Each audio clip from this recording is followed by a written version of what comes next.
To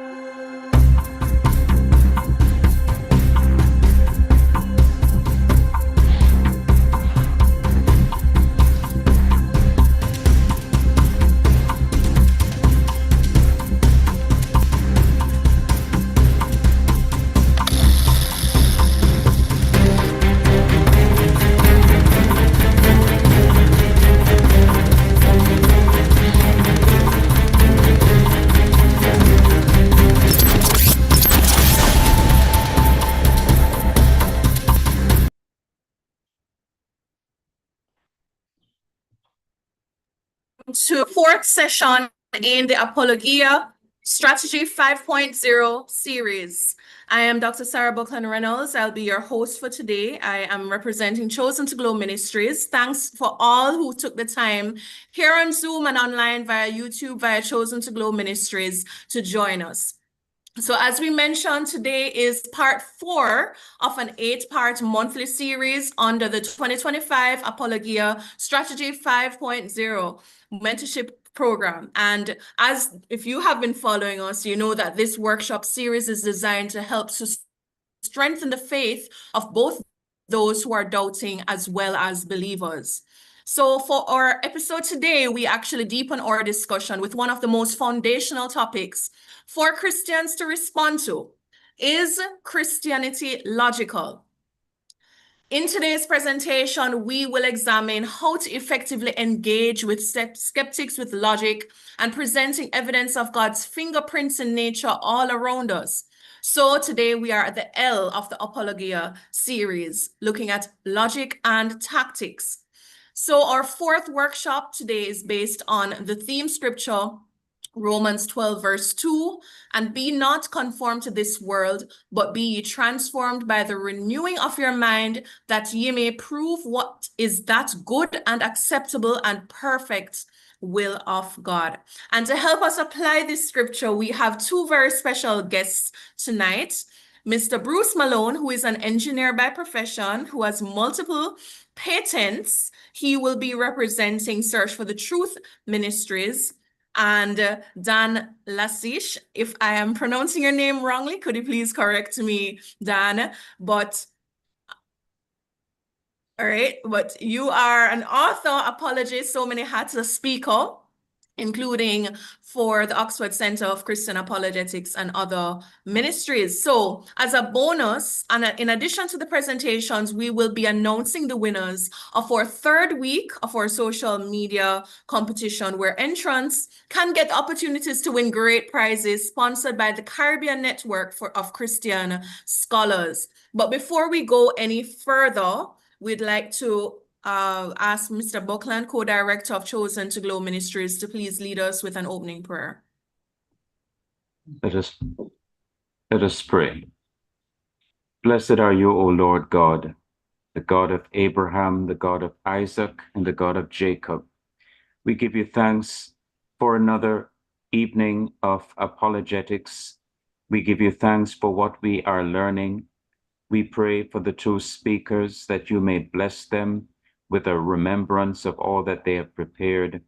And we pray, O Lord, that we will have a wonderful time of it being equipped to give an answer to anyone who asks us a reason of the hope that is within us, with meekness and reverence.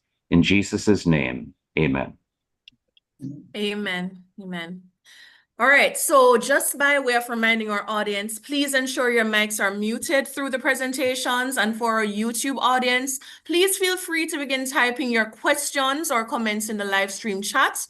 As usual, we will have separate question and answer segments after each presentation, and we will try to get to as many questions as possible. But right before our first presenter actually comes on, we would like to make our special announcement for our social media competition for this week.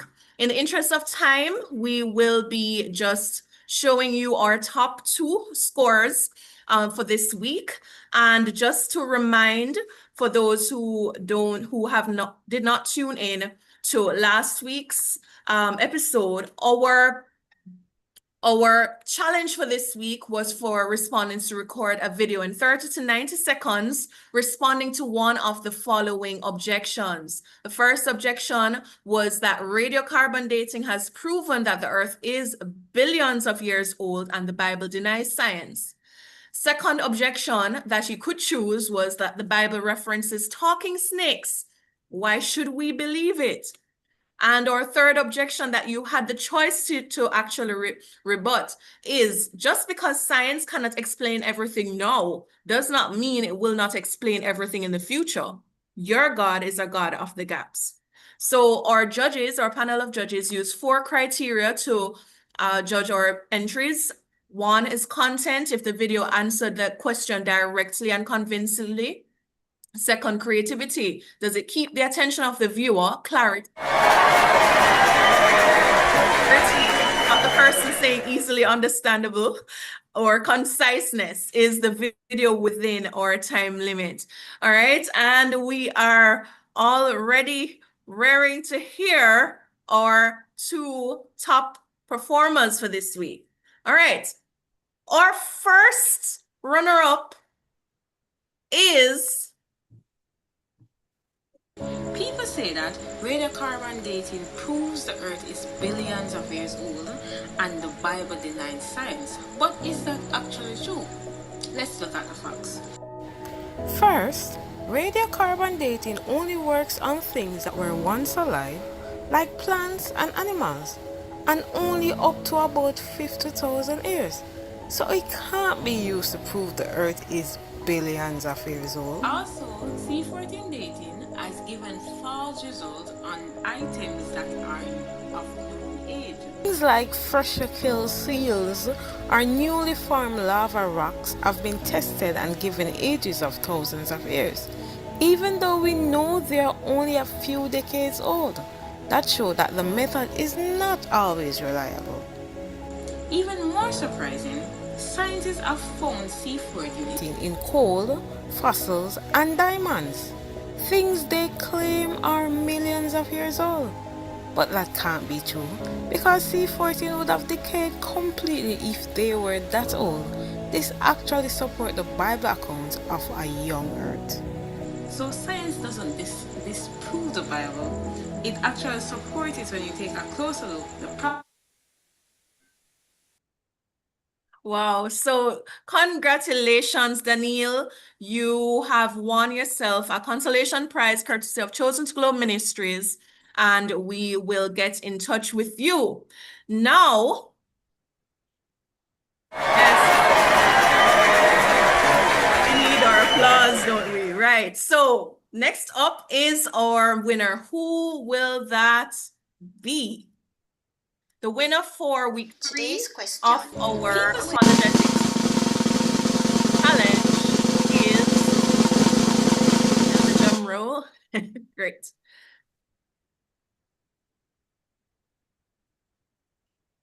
All right. The Bible references talking snakes. Why should we believe it? Why shouldn't you?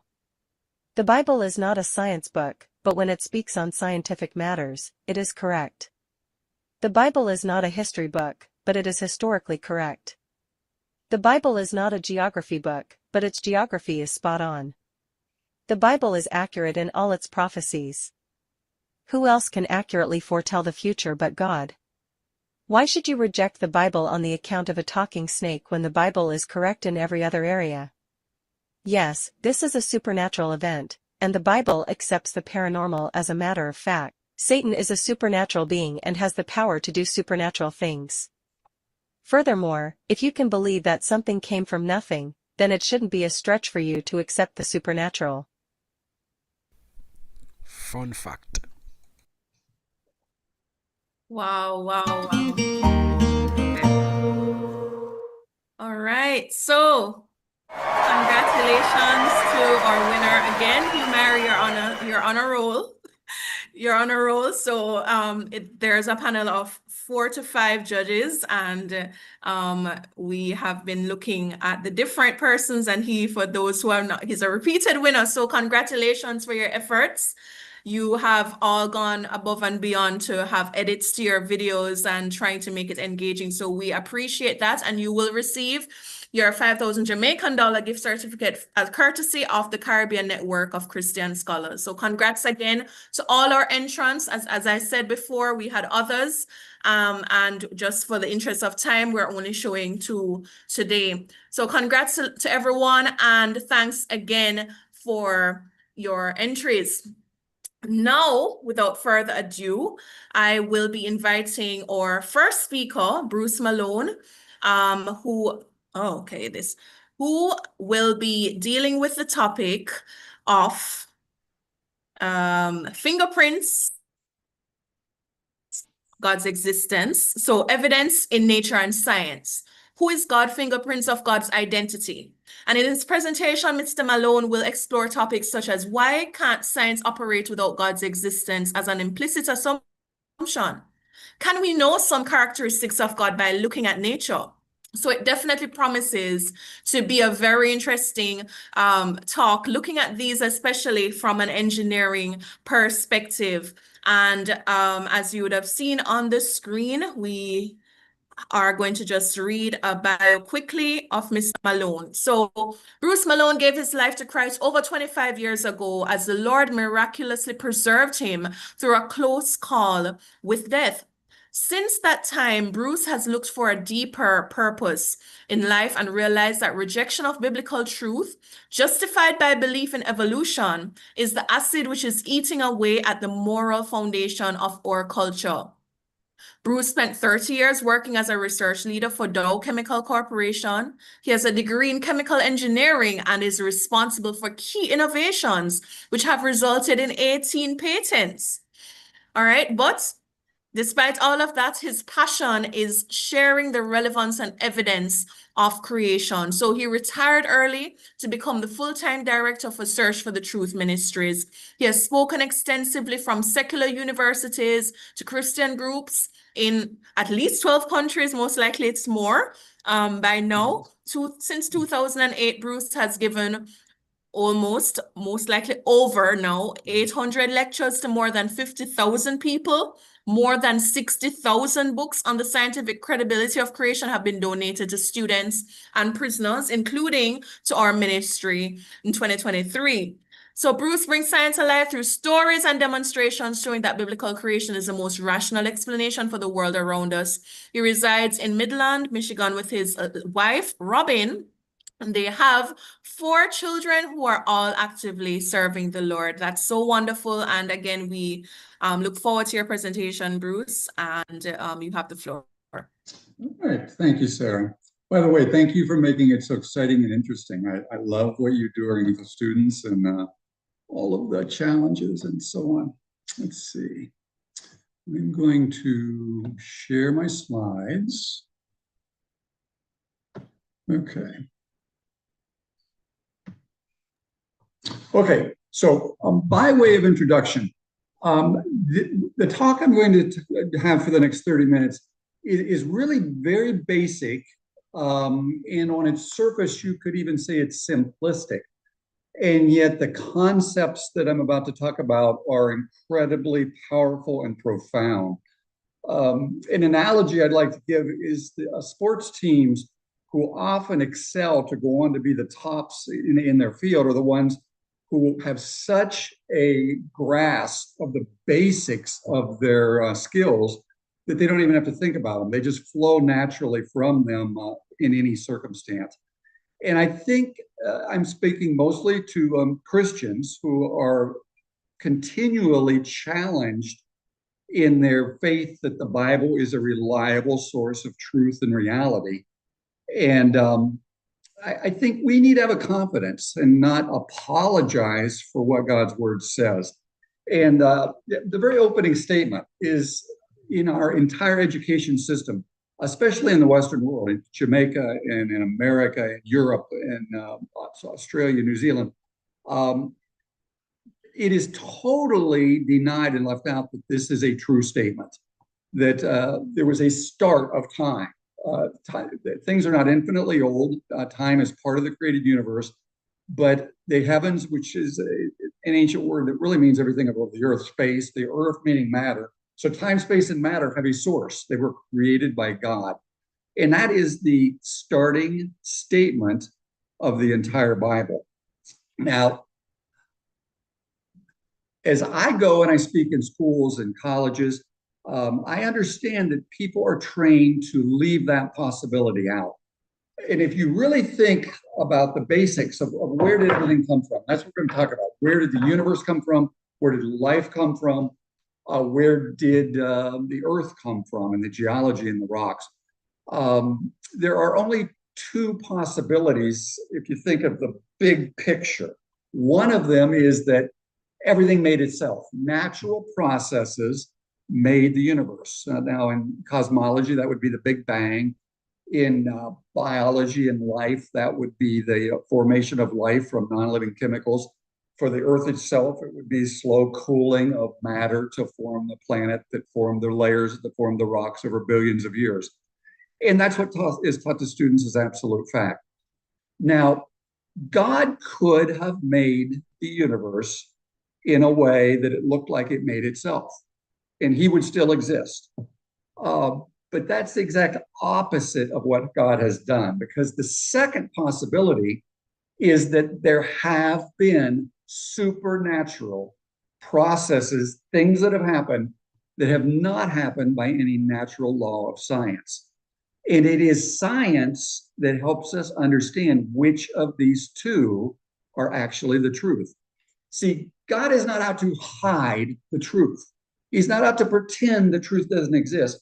He has made it absolutely 100% apparent what the truth is. Now, neither of these possibilities can actually be scientifically proven. And here's the kind of the rub of the problem with this whole way of understanding things. Evolution, whether it's cosmic evolution, the Big Bang, whether it's chemical evolution, life just makes itself and pops into existence all over the universe if the conditions are right.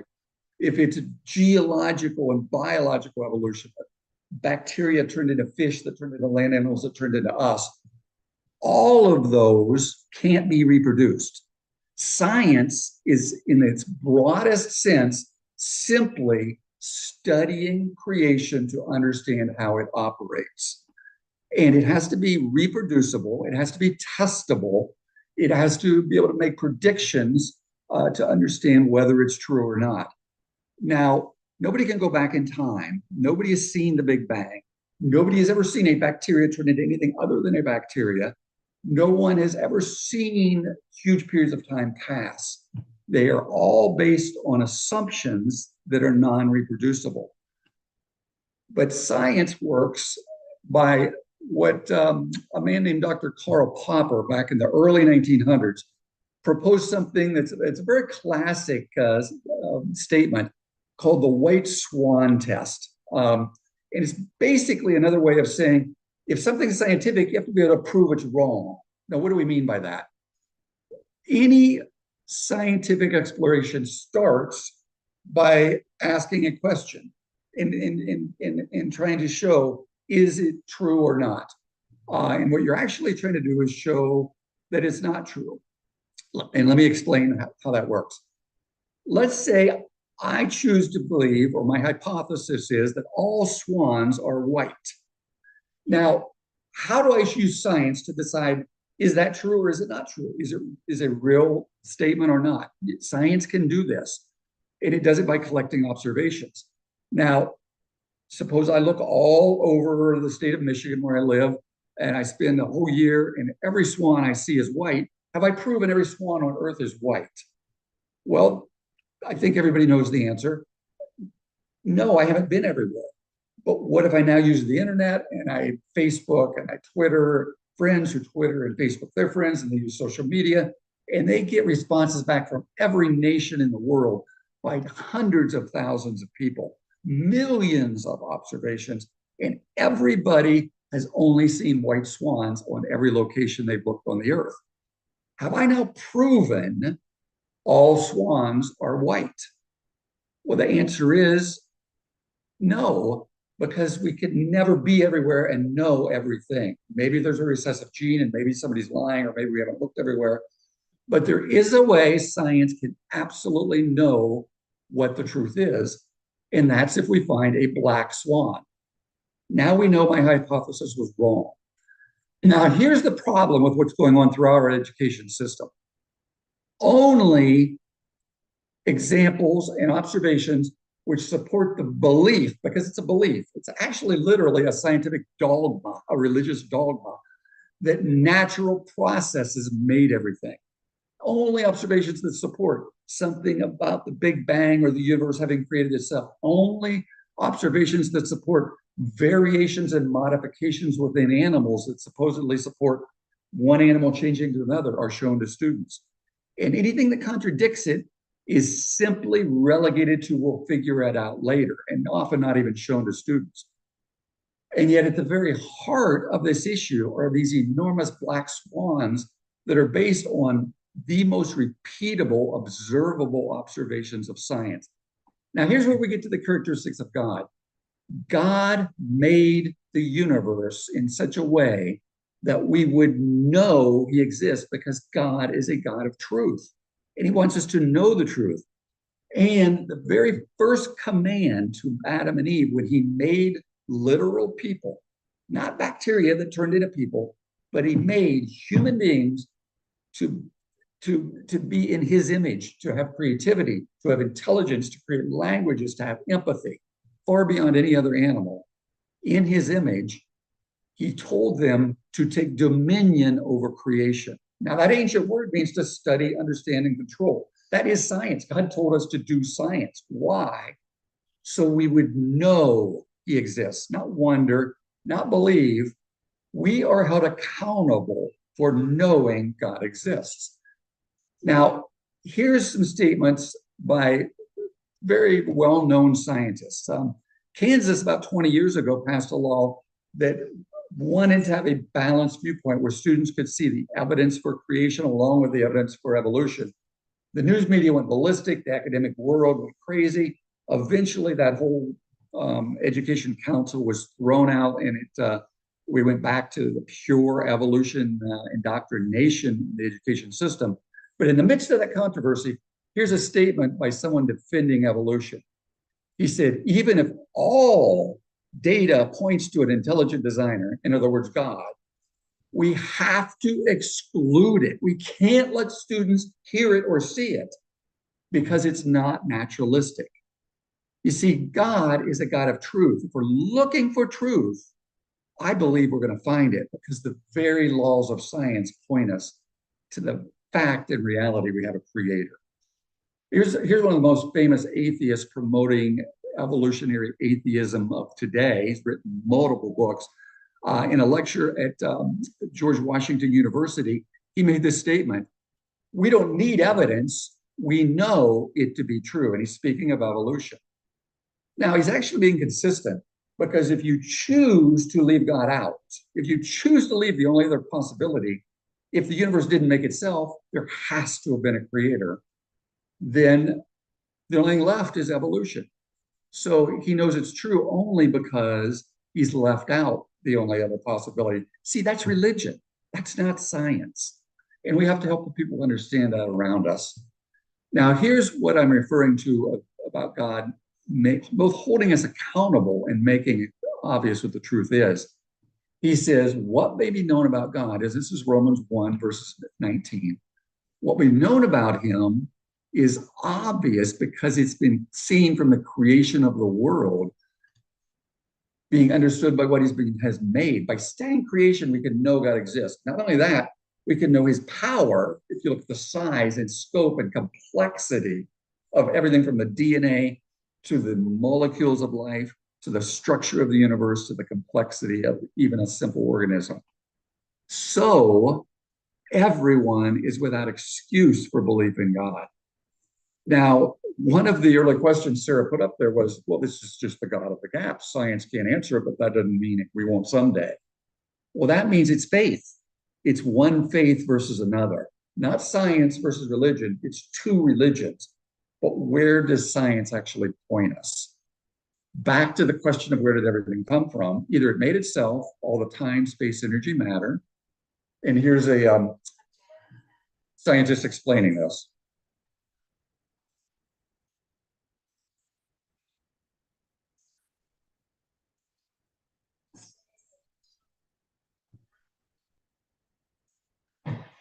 Okay, Bruce, I think Yes. maybe you can unshare and then reshare by clicking share sound, just to make sure we hear, because I wasn't hearing. Okay, just a second. You're not hearing it now. No, we weren't. So if you unshare the screen, just a little technical difference. Okay. Mhm. Let's see. You are screen sharing. So I went to. So click Okay. stop sharing at the top, the red. Okay. Wait. Stop sharing. Okay. Now All right, what? then click on share, the green, and then on the right panel, you'll have the share sound. If you click back the green at the bottom with the arrow, and then you have the window. On the right hand, you see share options, share sound. You just tick that and then tick. Then choose your window, then share again. Should work this time, hope. Okay, I hit share. I don't see the share sound icon. Okay. Okay, share. I see your screen. I see your screen. But where is the share sound? You said I should click a share sound icon. Okay, that would have been at the right hand before you actually selected this screen. So you click share at the bottom and you'll see on the right hand panel, if your screen is full, you'll see on layout share options. Okay, there we go. On the right hand side. Share sound. Okay, now I'm sharing sound. Thank you very much. No problem. Happens. That's so fine. Now, okay. Okay, so we'll replay this little video. It only runs for about 20 seconds. Okay, and then share. And I'm gonna go back here. And we'll play.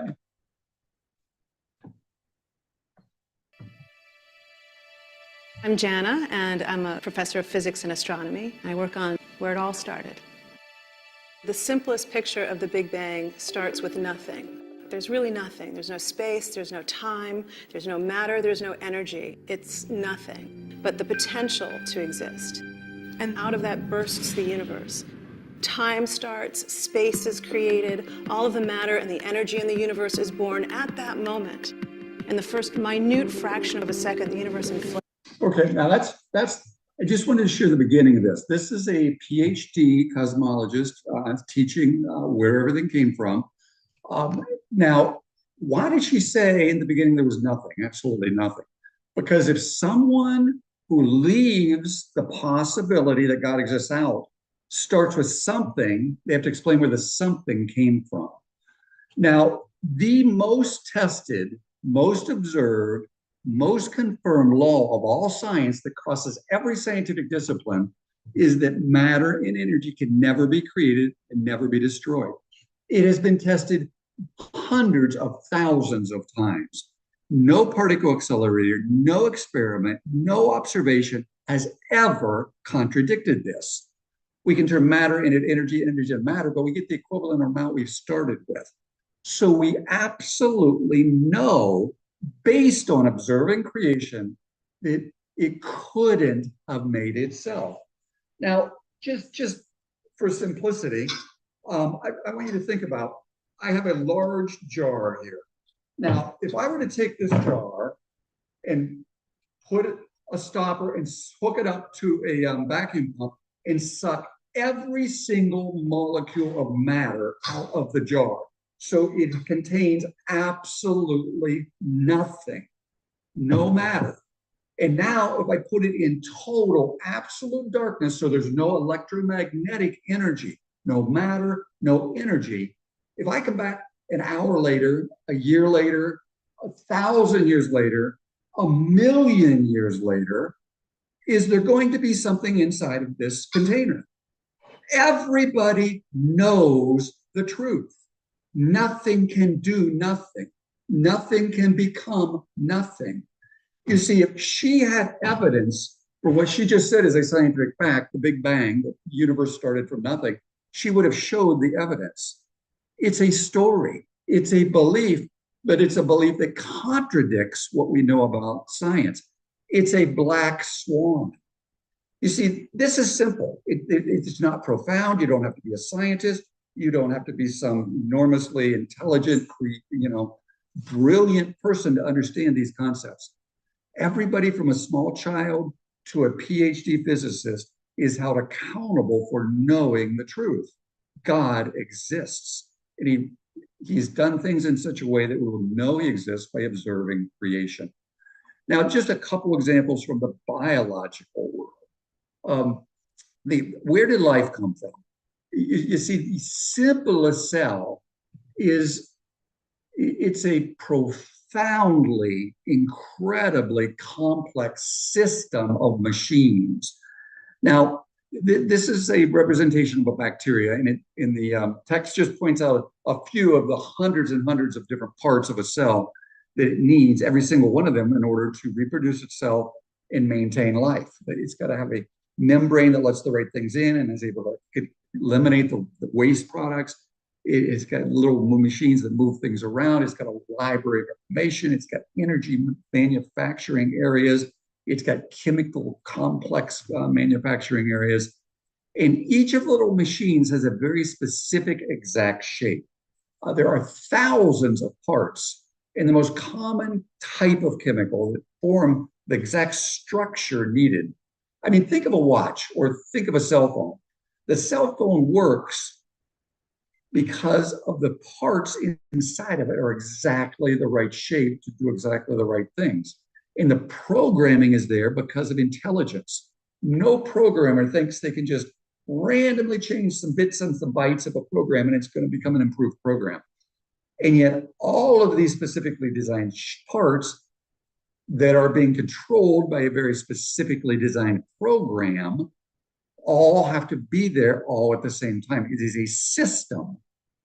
Now, parts maybe could make themselves, but two independently shaped parts that are required to work together will never happen. Now, I want to show an example of this.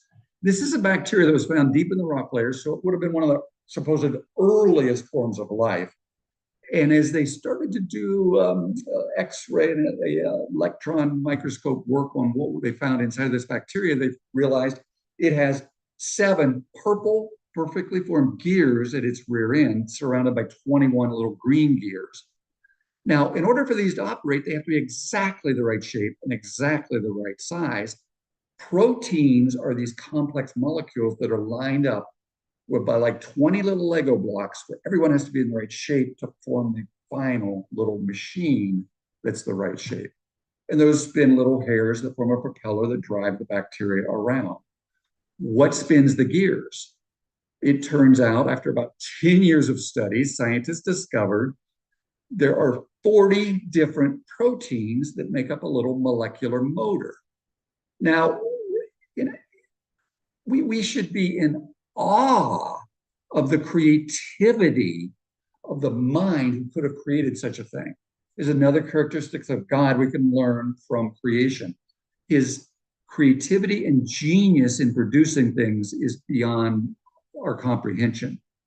Each of these parts have to be exactly the right shape and they have to be in the right position. And all parts have to be there. Some of those parts produce positive charges, some produce negative charges. It causes the whole thing to spin at up to 10,000 rotations per minute, stop at a quarter turn in reverse direction. It is about 98% efficient as a motor. Motors human beings make lose a lot to heat. They're only in the range of 60% efficient. You can put about 1,000 of these motors in the width of a human hair. Now, if any part is missing, nothing works. Nobody could look at a fan motor and say, oh, all those parts just made themselves and then accidentally fell into place to form a working motor. It would be, if you were a professor in a university and you proposed this, you'd be removed from your position. And yet we look at a far more complex, far more efficient, far more magnificently designed motor inside of a bacteria, and we assume it made itself, and it's just accepted. And at the very end, I'm going to talk about why that is happening. How can people deny what God has made so obvious? See, there are certain things that could happen, and the laws of science show us what those are. But those same laws of science, including statistics, show us that random chance could never allow other things to happen. And something like the construction of this motor is one of those. Now, the last example from biology is, and I'm going to skip past this for just a second, is looking at just one creature. And here's where, again, I'm going to look at a system that's required to explain things. And you can't get interconnected, interreliable in relation where all the parts are needed systems by random chance, by evolutionary processes. And mutations are random. They don't have a designer. They're just a random change. This leafhopper is designed to jump. About 20,000 different variations. Doesn't mean that on day 4 of creation, when God made land animals, or 6, he would have just made 20,000 different kinds. It means he built into this kind of creature the ability to vary and adapt by sensing what is needed and changing the selection of whatever characteristics was already in the programming to fit into a different environment and survive well. It's all been programmed in. It's not evolution. Now, its hind legs are designed to propel it forward. And as a matter of fact, the baby that doesn't weigh very much, the nymph, it can accelerate at 400 times the acceleration of gravity. Now, that's like a bullet coming out of a gun. Now, just for comparison, I want to show you what 10 Gs looks like. G-force is the force of acceleration that is pulling something to the ground as the earth pulls us downward as we fall or jump off a building. So 1 G-force is the force we would normally fall. 2 would be twice as fast, and so on. At about 10 times the acceleration of gravity, this is what it looks like inside of a centrifuge. These ladies are moving forward so fast, their faces are being pressed backwards. They would actually be in danger of blacking out if they went much faster. Now, this little insect doesn't move forward at 10 Gs, it takes off at 400 Gs. But there's a problem. See, we can measure how fast does a nerve signal move down to a muscle or a little protein that's going to respond to that nerve signal. So if the leafhopper is walking through the forest and his little brain says, jump, that signal is going to move down its back, and then it's going to split, and it's going to go to the right leg and the left leg. Well, it responds so fast to that nerve signal in order to accelerate at 400 Gs that the signal is guaranteed to reach one of those legs a microsecond faster than the other.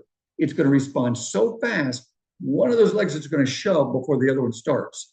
And at the speed of a bullet, it's not going to go straight. It would go sideways, slamming into the tree. But it doesn't. It moves in a straight line. So this was a big mystery, and science is great at solving mysteries. I love science. It's this phenomenal tool when used properly. So scientists started to study how does it go in a straight line? What they discovered deep down inside of the leafhopper was 2 perfectly formed gears. Now, what you're looking at was not made in a machine shop by human intelligence. It was made by the programming built into the biological system that constructed the body of this leafhopper by the creator of the universe. He made a protein with a bunch of amino acids lined up in exactly the right sequence so that it would form perfectly formed fins at a perfect angle and the perfect number so they would interlock. And if the left leg started to move a little bit faster than the right leg, the gears would force both legs to move in perfect unison. Isn't that fabulous? It's a phenomenal design. Now, what does evolution, what does atheism have to offer to explain this? They have faith. They throw the word, oh, that's useful. That's a useful function. It must have evolved, and that explains where it came from. And students hear it, and they assume it's true because they hear it over and over and over again. But let's dig a little deeper. Before this leafhopper had those gears, there must have been an insect that didn't have perfectly formed gears. Maybe this insect just had some sort of a little round circular tumor kind of thing. No fins. Well, a mutation is like a random change. It'd be like hitting this little piece of metal with a hammer, and you hit it again, you can hit it again, you can hit it again. And you might start to form a little fin. Well, now inside of the insect, you've got one side of the insect that has this thing sticking out, grinding away at the inside of the insect, while the other side doesn't have any fins. It's going to die. Or maybe you'll get two fins sticking out here and one fin sticking out there. It's going to lock up the legs. It's going to die. Or maybe you'll get 6 or 7 fins and a couple fins, or maybe one at an angle and some are straight. Unless you have exactly the right number of fins at exactly the right angle and exactly the right position, nothing works. The animal dies. See, a random change isn't going to happen. Then you've got to have a muscle attached to an attachment point or a ligament attached to the gear. If that isn't there, you've just wasted a bunch of biological energy creating something that is of no purpose. And then you have to have a nerve attached to that muscle, and the brain has to know what to do with it. So unless the nerve is there, the ligament's there, the attachment's there, the muscle's there, the fins are there, they're both there, they're the right angle and the right number, and it's all there at once. And if anything is missing, even one of the fins, nothing works. You see, you can't get from something that doesn't have a gear to a working gear at a random step at a time change. The problem with evolution is it doesn't work. Scientifically, it's a superficial nonsense. When you get into the details of systems, it doesn't explain where they could have come from.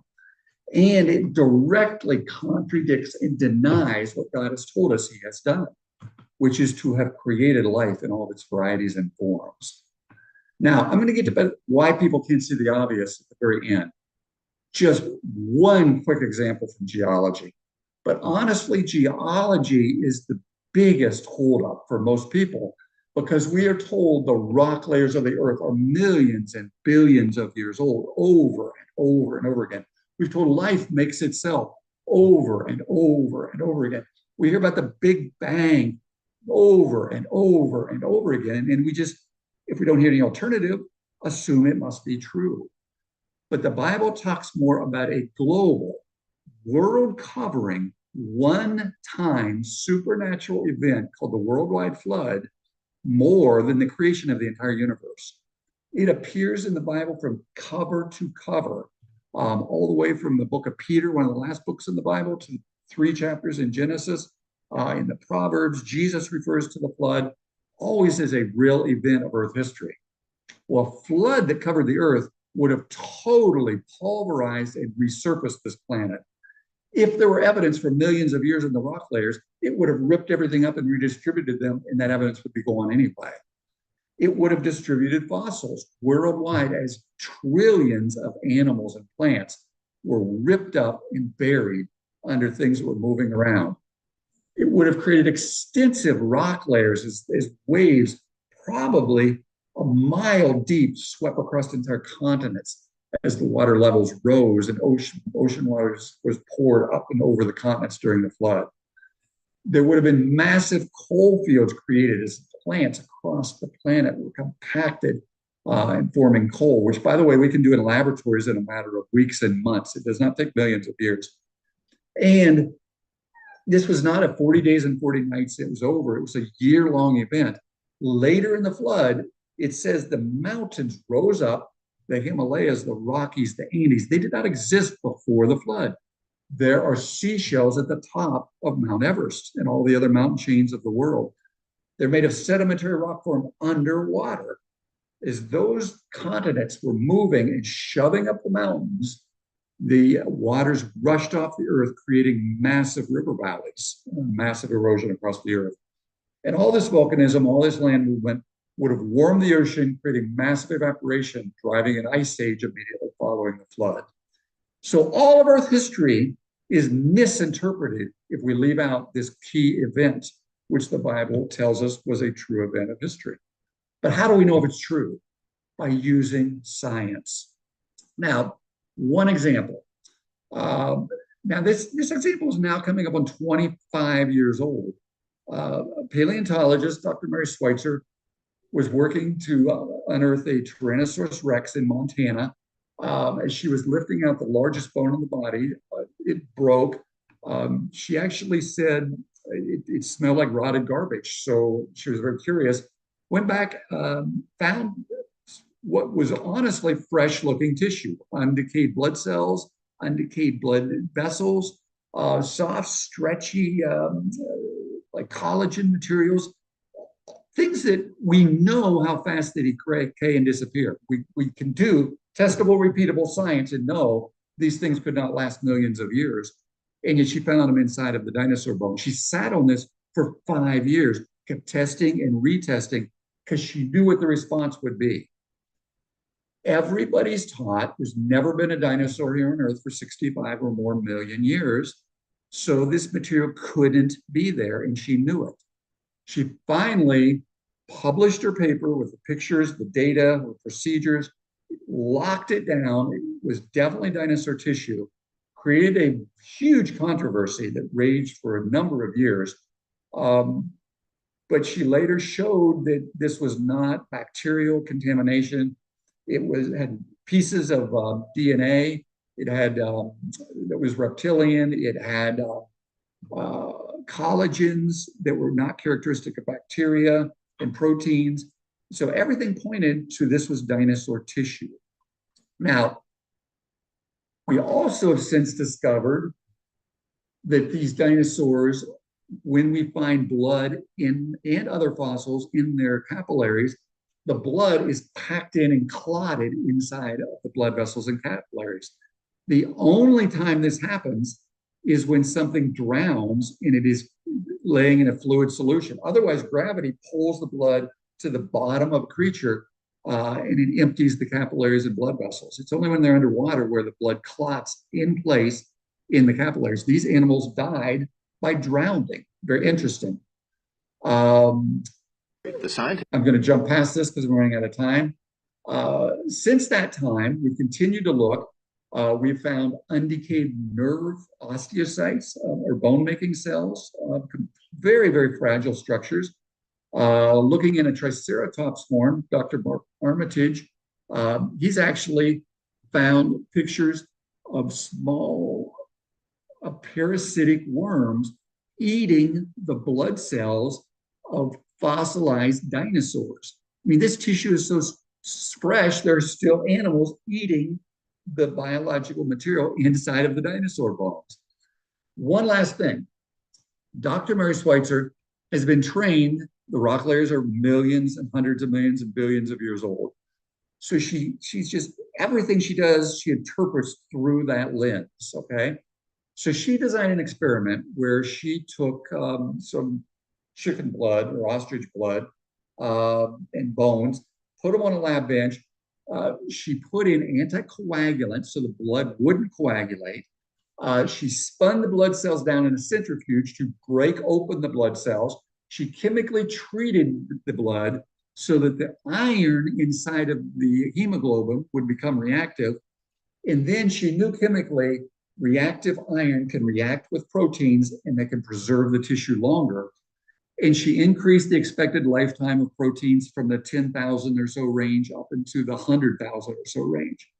Published that report. So now when students Google, how can dinosaur tissue be preserved? Immediately the answer will be, oh, iron from the blood preserves it. But the experiment was totally invalid. There's no anticoagulants in nature. There's no centrifuges to break open the blood cells. There's no known way in a dead body you're going to chemically activate the iron. Everything she did has nothing to do with a natural setting.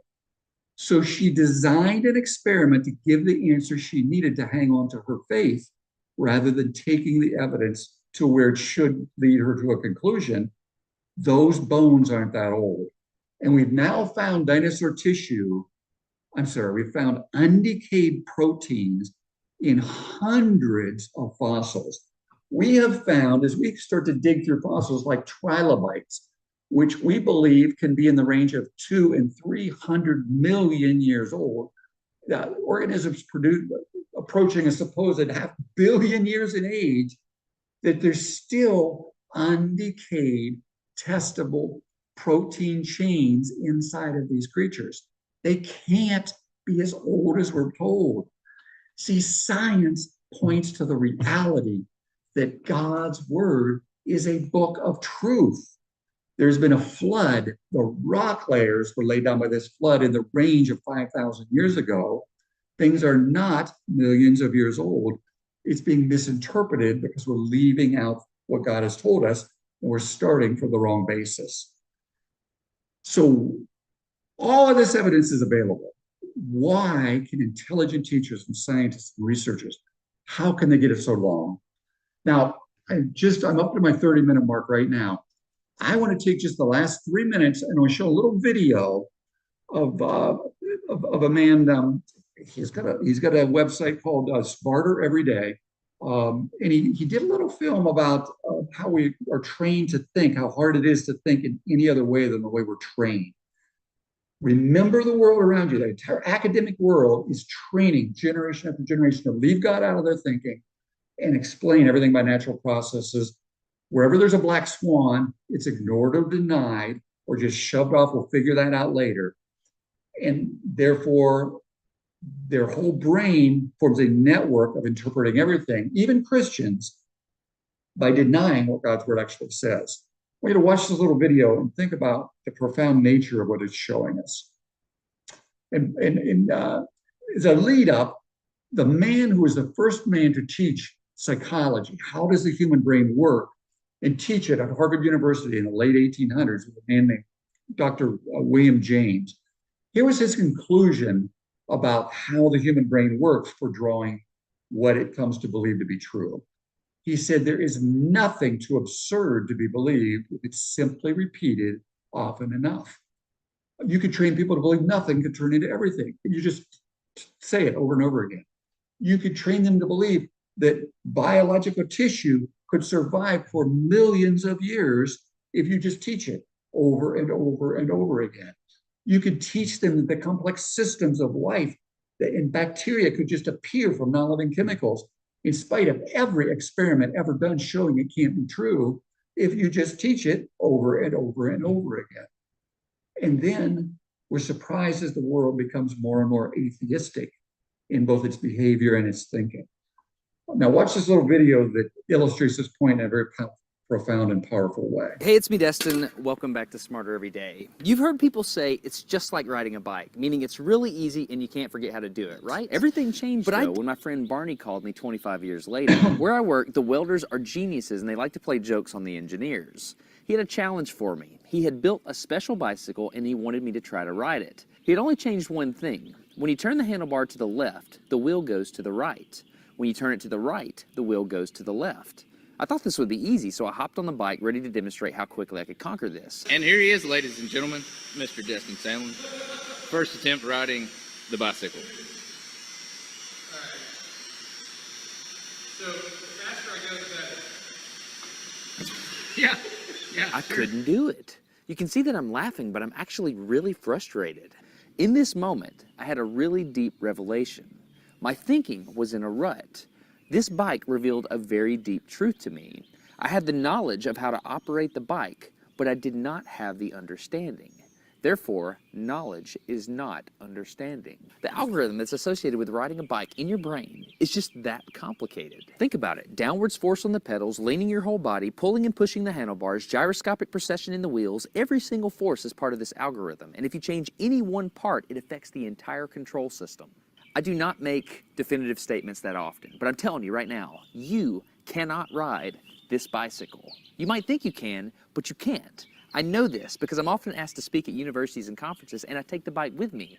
It's always the same. People think they're going to try some trick or they're just going to power through it. It doesn't work. Your brain cannot handle this. For instance, this guy, I offered him $200 just to ride this bike 10 feet across the stage. Everybody thought he could do it. No, you didn't understand. You didn't understand. So, this way. All right, so, whenever you're ready. Yeah. Wait. No, you have to keep your feet on.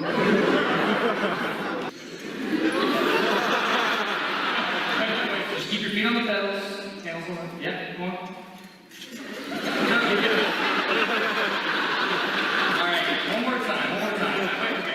Once you have a rigid way of thinking in your head, sometimes you cannot change that, even if you want to. I stayed out here in this driveway and I practiced about 5 minutes every day. My neighbors made fun of me. I had many wrecks, but after 8 months, this happened. One day I couldn't ride the bike and the next day I could. It was like I could feel some kind of pathway in my brain that was now unlocked. My son is the closest person to me genetically, and he's been riding a normal bike for 3 years. I wanted to know how long it would take him to learn how to ride a backwards bike, so I told him if he learned how to ride a backwards bike, he could go with me to Australia and meet a real astronaut. Are you gonna give up? No. Go ahead. This is how it starts. Look at this. This is such a big deal. Get up, you got it. Did you see his brain get it? So he, in how many weeks have we been doing this? 2 weeks? In 2 weeks, he did something that took me 8 months to do, which demonstrates that a child has more neuroplasticity, am I even saying that right, than an adult. It's clear from this experiment that children have a much more plastic brain than adults. That's why the best time to learn a language is when you're a young child. I felt like the only person on the planet who had ever unlearned how to ride a bike, and I couldn't articulate it to anyone because everybody just knew that you can't forget how to ride a bike. So I learned 3 things from this experiment. I learned that welders are often smarter than engineers. I learned that knowledge does not equal understanding. And I learned that truth is truth, no matter what I think about it. So be very careful how you interpret things, because you're looking at the world with a bias, whether you think you are or not. I'm Destin. You're getting smarter every day. Have a good one. You know, both Christians and non-Christians have a bias. We do, and we're going to interpret things through that. But realize our entire education system also has a bias, and it's a bias to explain things without God, even when he has done certain things. See, he knew exactly what to do. He knew all he had to do was lean the opposite way and turn the handlebar the opposite way, but he couldn't make himself actually do it. He couldn't operate in that because he'd been trained to do it a different way. It took him 8 months. Now, it only took his son 2 weeks to retrain his brain. By the way, once he could ride the bike the other way, he couldn't ride the bike the normal way anymore. Yeah, he couldn't operate both ways simultaneously. And that's what's going on all around us with our beliefs. We are being trained to leave God out, Christians and non-Christians. Trust God's word. And he warns us of this over and over again. Trust in the Lord with all thy heart. And the heart biblically means our mind and our thinking. Lean not on your own understanding, because we don't even know if we've been trained to believe something that's not true, because it forms a framework of what we think is true, because we've been told it over and over again. Acknowledge him, and then he'll direct your paths. So back to the point, if the people around us are trained to think in an atheistic way, a way that leaves out what God has told us is the truth, we can't get mad at them. They've been trained to think that way. We have too. None of us have 100% of the truth. We can misinterpret scripture, but the stuff that's important, God repeats over and over again. It shows up in the Old Testament, New Testament, and he makes it crystal clear in the language and context of the scripture. Those are the things that are under attack by those who are out to destroy the credibility of God's word. And the solution is to keep it simple, make it clear. Things like every experiment ever done has shown the universe couldn't have made itself. Every experiment ever done has shown life could never make itself.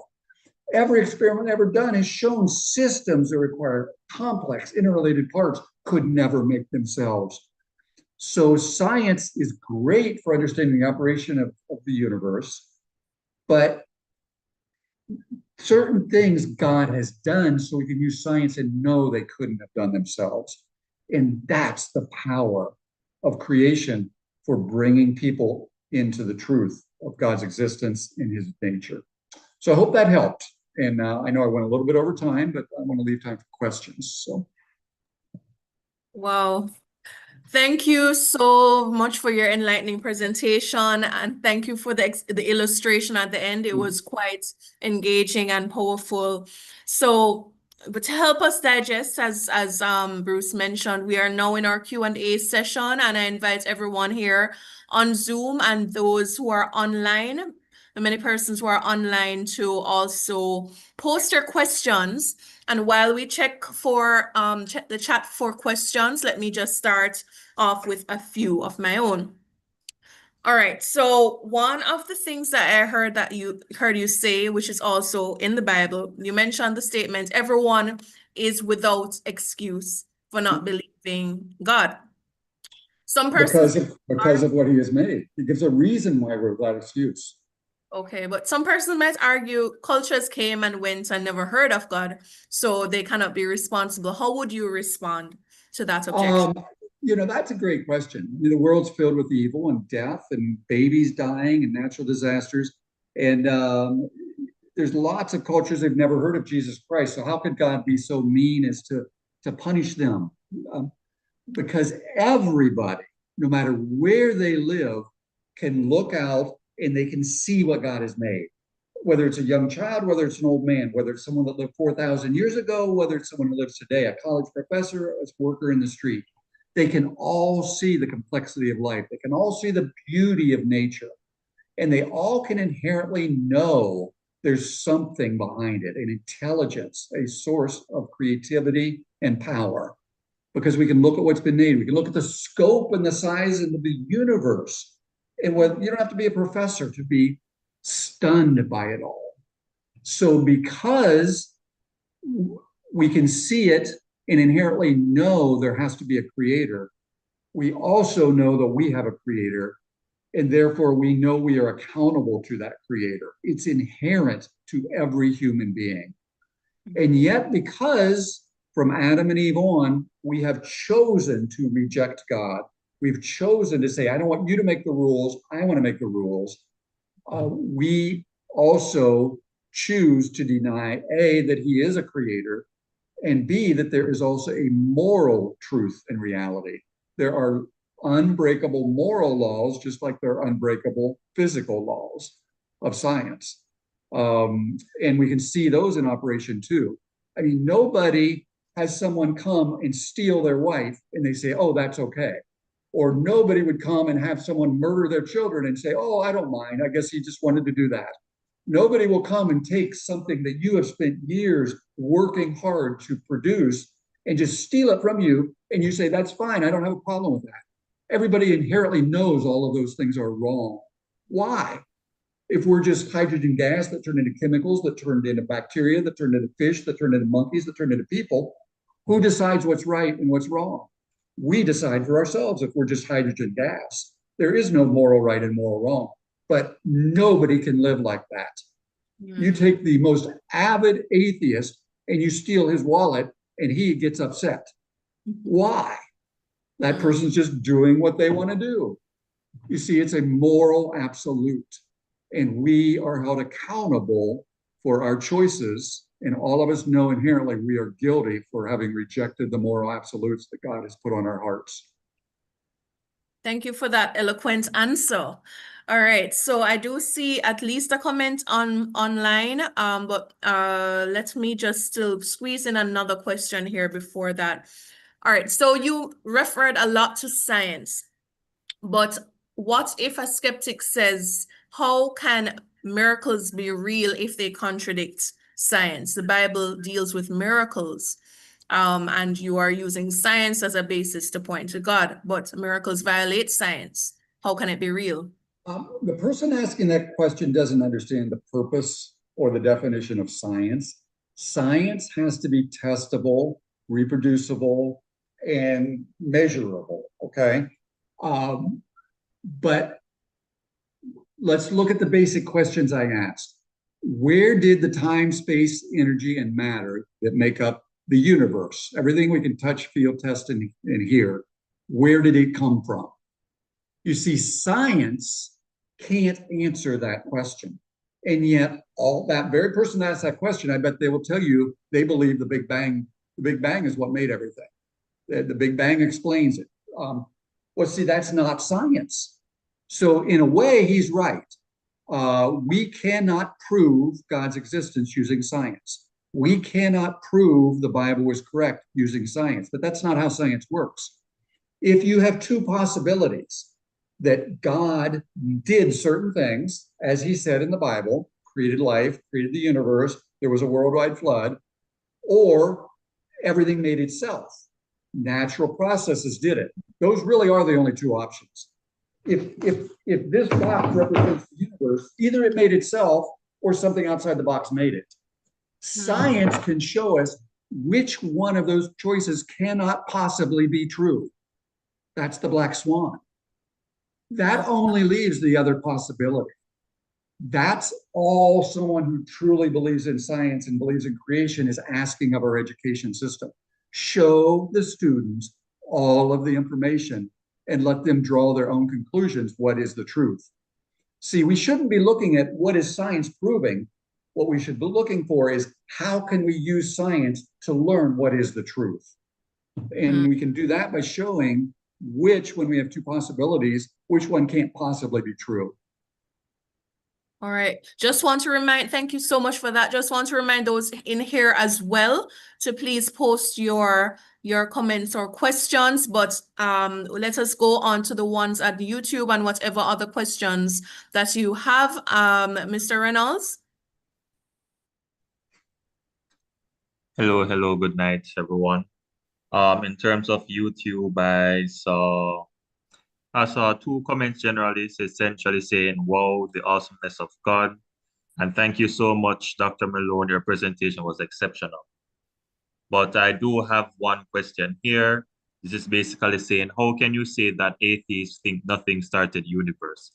Physicists hypothesize that universe as we know it may have sprung from a tiny hyperdense point where these quantum fluctuations were occurring. Why can't these physical processes explain the universe? You know, I love someone who asks a question and then kind of contradicts his very statement when he asks it. So a hyperdense spot started to vary. Well, what was the hyperdense spot? Was it something or was it not something?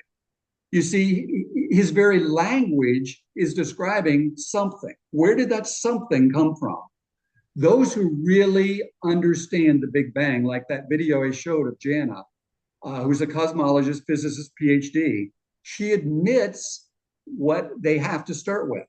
They have to start with nothing, not a hyperdense spot, not a fluctuation, not a quantum plasma. They have to start with nothing, or then they have to explain where did that something come from. There have been multiple books. When I give a longer version of this presentation, I show half a dozen books with the title, The Universe from Nothing.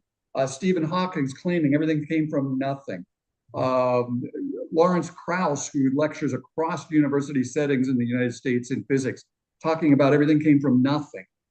So you can't have nothing and then say give some description of what that nothing is, then you have something. So yeah, I hope that was clear. What that question actually is describing is something, not nothing. Makes sense. All right. In the interest of time, I just want you to quickly, knowing your background, you were an atheist or a skeptic at one point. If you could walk us through what was your turning point or convincing factor that you could just inspire us. Yeah, you know, I grew up going to church in the 50s and 60s. We were still very much coasting on a Christian culture in America. But I always loved science, and I would read Isaac Asimov and Clarke and all the great science fiction novels, and loved Star Trek. So I immediately went into science and then engineering, and then spent my career as a research leader at Dow Chemical. But since everything I was taught, this is what I was taught. Everything can be explained by science. You explain where life came from by science. You explain where the universe came from by science. So I was totally apathetic about God. I was an agnostic. He was irrelevant. If you can explain everything without him, he's irrelevant. But God kept putting people on my path after I got out of college that were Christians, would just ask me questions I couldn't answer, not in a negative, derogatory, gotcha kind of atmosphere, but just kind of looking for my viewpoint on it. And that made me wonder. And I would read some books they gave me, like More Than a Carpenter, but by Josh McDowell and C.S. Lewis, Mere Christianity. But it was all academic knowledge. And we ended up getting married in a church where the pastor believed in a literal belief in the Bible. But none of that really affected me. I got married. We had a nice home. We had a nice career. I had a 1-year-old child. Came down with pneumonia. It just got sicker and sicker to the point I was admitted to the hospital. Continued to deteriorate to the point where they had me on 100% pure oxygen just to get enough oxygen in my system. Even then, when I would close my eyes, I would hallucinate. I could close my eyes and I could see like elephants floating in the room. My brain was so oxygen starved. Yeah. And I can remember little flashes and pieces of it. And then all of a sudden I just got better. And they had me on the strongest drugs they could find of the day. They later said it was a viral pneumonia. And I asked what happened, and they said, well, the drugs must have kicked in.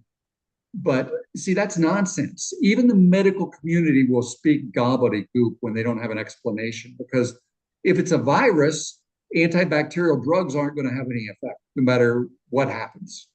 Viruses aren't going to be impacted by them. I believe God needed to get my attention. And I started to think, is this all there is to life? You get married, you have some children, you have a nice home, you create a few new products for a company, you grow old and you die, and that's it. You're just gone forever, and that's the end of it all. It seems pretty shallow, pretty short-lived. So I started to think a little deeper. Eventually, it's a long story, but I gave my life to the Lord. I said, I've lived for myself, now I want to live for you. And immediately, within months of that happening, a man came to our church to talk about creation. Now, at this point, I'm a Christian. I know it is not my goodness. It's not my efforts. It's not how much I pray. It's not how hard I work that's going to get me to heaven. It's what Jesus Christ did for me on the cross. He took my sins. He took the penalty I deserve. Every religion of the world is an attempt to be good enough to spend eternity with God in heaven. And God says, it will never work. You're never going to be good enough, because your righteousness is like filthy rags compared to my holiness, and you're a sinner. So I will die for you. I will take your penalty. And I did that. But I still believed in evolution. I still believed in the billions of years. I still believed that God had just used natural processes because I'd been trained to think that way. Well, this speaker, in one of his 1-hour lectures, laid out the evidence for a worldwide flood that created the rock layers of the earth. And I realized that if that was true, then everything I'd learned about biology and geology and earth history and cosmology, everything else can't be true if those rock layers formed rapidly and recently. And the more I studied it, the more I realized I had just been given a misinterpretation of everything throughout my scientific career, and I needed to do something about it. So that's been 35 years ago, and I've been teaching and speaking and writing ever since. Everything just turned on its head. Wow, it turned on its head, but it turned on its head based on the reality of that worldwide flood. All right. So Mr. Reynolds has his hand up, and there's a question that was posted in the group as well. So we'll just quickly get to it. Dan, we're coming to you, and we're asking our audience to just hold off for a bit. We're going to most likely end a little bit past 9:30, but thank you. This is very good information. We'll try and condense as much as quick as possible. So Mr. Reynolds? Yes. A question came in through the Zoom. So in one of the videos, the narrator says that there was a potential for the universe to come into existence, even though she said that there was absolutely nothing. What did she mean by potential? That is a word that has no useful meaning in the context of what she's trying to believe. To say that something has the potential to exist still says it doesn't exist. And if there's nothing, there's no potential for that to become something. So that's actually a misstatement that is non-logical and non-scientific. So just look for those kind of words as you hear someone trying to convince you that everything can be explained without God. They will start to use language that really does not make sense. So if someone says energy, like potential energy was there, they're still saying that something existed before. No. That potential energy is energy that's been stored up. Like if you take a spring and you compress it, that compressed spring now has the potential to spring back out. That's potential energy. So that's a scientific term used in a correct way. For her to say the universe had the potential to exist has no real meaning because there's nothing there to have potential. Right. So there's nothingness. So Just a spring that's compressed is something that can have energy. It can have potential. Nothing can have no potential. So it's a nonsensical statement. Understood. Thanks for that explanation. And again, another question. If it were possible to remove the spaces between electrons and protons, could everything be condensed in a dot? There's nothing to condense. There's nothing to condense. If there's no matter and there's no energy, because matter can be transformed into energy and energy can transform into matter. If there's no energy and there's no matter, there's nothing to compress. There's nothing to expand, and there's nothing to turn into the universe. We're basically saying because the universe the universe is finite, the universe had a beginning, so there has to be a time when it began, and it would have begun without, even a dot would be some matter, which would have to argue was eternal. Right. And it violates scientific law. All right. Thank you so much for that. And finally, you have a wealth of information. Is there any way that our audience who wants to learn more can support your ministry or purchase any learning material from you? I would strongly suggest people go to searchforthetruth.net. I have a whole series of 18 45-minute videos on everything from cosmology to astronomy to genetics to biology to geology to anthropology, and they're very well done, filmed on location.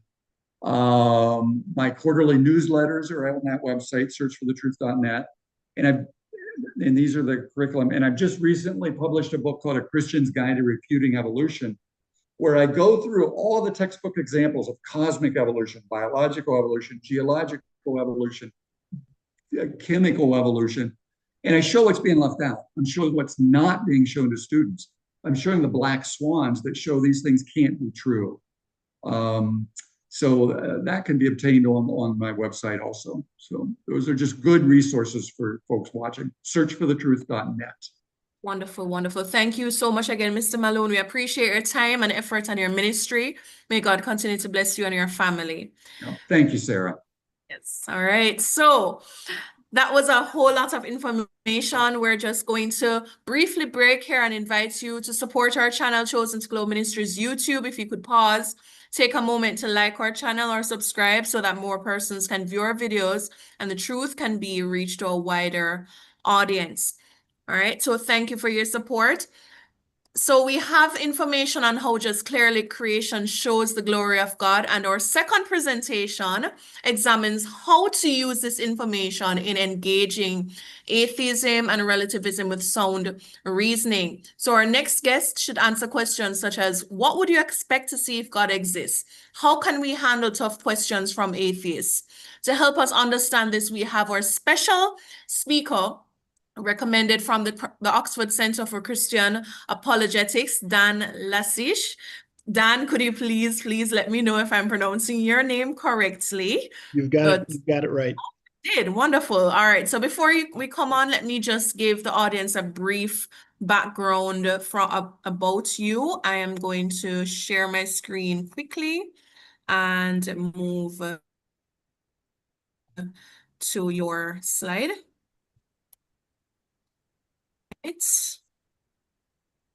Hopefully this doesn't freeze up on me.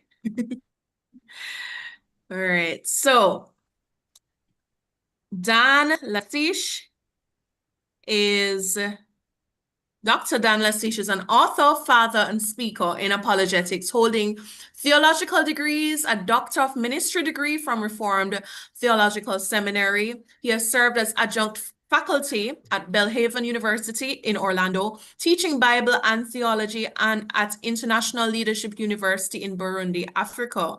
He's also a founding board member of the Global Alliance for Church Multiplication and also serves as an occasional speaker for the Oxford Center for Christian Apologetics. He is the author of 2 books and numerous Bible studies, and he and his wife Barbara have 3 sons, Zachariah, Justin, and Garrett, as well as 6 grandchildren. Such a blessing. All right, so we're looking forward to your presentation, and yes, so you can go ahead and share your screen. Thanks again. Yep, no screen sharing. I don't have a bunch of slides. It's a little different topic from what Bruce had, and I really appreciate his presentation. I learned a few things as well, so thank you, Bruce. You're welcome. I'm going to shift gears a little bit from the topic of dealing with science and things that many people would say are more tangible and provable to a subject that for many people is a little more theoretical. But I would argue it impacts everyday life in very tangible ways. We're going to explore the relationship between atheism and moral relativism and what those implications are for everyday life. And those implications are pretty significant.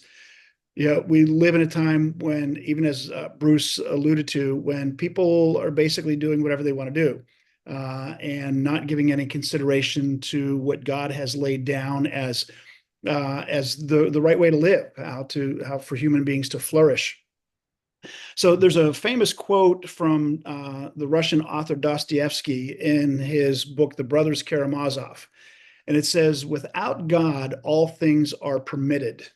Now, the intent behind the statement is that if there is no God, then there's no moral code that we are obligated to follow. And each person is free to do whatever they want to do. Now, that statement in the book came in the midst of a conversation about atheism and the moral chaos that would result if there was no God and there was no moral code. Now, what's significant about the statement for our purposes is that many atheists would argue that Dostoevsky's wrong and that one can be moral and you can have a moral code without God. They would argue on the basis of reason or humanistic ideals or on natural law that you can be moral and therefore you don't need to have God. It's a way of trying to counteract what people like C.S. Lewis would have argued in Mere Christianity, that there is a moral basis that exists and it comes from a moral lawgiver. So, the atheist wants to get rid of God, but if you can prove that you don't need God to have a moral code, then people we'd be fine. We'd be living just very dandy lives without God, and we could be good people. So if you don't think you need a moral code, if you don't think you need God to have a moral code, you just go on living the way you want to live. And that was Dostoevsky's point, that without God, everything is permitted. Everybody could do whatever they want to do.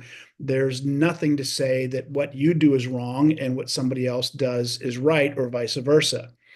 And now, you can come up with a moral code without God. You can believe certain things to be right or wrong. It might even be a very strict moral code. It might even end up looking something like what the Bible teaches, but it wouldn't be based on the character of God. It would just be based on what you as a human being have decided is true. Now, one of the mistakes that Christians make when it comes to discussing this topic with non-believers in general and with atheists in particular is to apply or even accuse them of being immoral. People say, well, you don't believe in God, then you're an immoral person. Anyone I know is going to react negatively to that idea. Nobody thinks that they're a bad person. Nobody thinks that they're immoral. Nobody wants to be told that they're immoral, because everybody has some kind of idea in themselves of what is right and wrong, some moral code that they agree with. They may not adhere to it consistently. They may not even be able to fully articulate what their moral code is, but they have something. That was part of Lewis's argument, that we all have this sense of right and wrong, of morality, and that has to come from somewhere. But the issue is not, can you be moral or not without God? Dostoevsky is not saying that without God you will automatically be immoral. What he's saying is that without God, any and every moral code that a person might come up with is of necessity acceptable. He's saying it would all be moral relativism. Without God, all things are permitted. That means without God, every possible idea about morality is acceptable. There's no standard by which one can say your moral position is wrong or bad or evil, and my moral position is correct or virtuous. To go back to something that Bruce had mentioned, if somebody decides, hey, I'm going to steal your wife, if there is no God, you might not like the idea that somebody stole your wife or stole your husband, but you can't say it's right or wrong. You have no basis other than your own sense, your own feelings for claiming it's right or wrong. And so what you have without God is you end up having moral chaos. There's no standard by which we can agree on what's moral and what's immoral. Now, as I said, many and perhaps most theologians, or atheists rather, would disagree with what Dostoevsky said. They would say, no, we can be moral and we can have an accepted standard of morality. But when you look at atheistic philosophers who've spent a lot of time thinking about this and are honest about their conclusions, time and again, they come to the conclusion that Dostoevsky is right, that if there is no God, anything is permitted. Let me give you just a couple of examples. So one of the more famous atheists from the last century was Bertrand Russell. He wrote a book called What I Believe. And he said this, he said, outside human desire, there is no moral standard. So for Bertrand Russell, the bottom line that determines what we believe to be moral or immoral has nothing to do with God, because he was an avowed atheist. For Russell, what determined right and wrong for each individual is simply what you desired to be the case. It was your gut reaction. It was an emotional response. What you desired, what you wanted was right. He gives an example. He says, a parent with a sick child, you love your child. You want your child to be well. You desire for them to be well.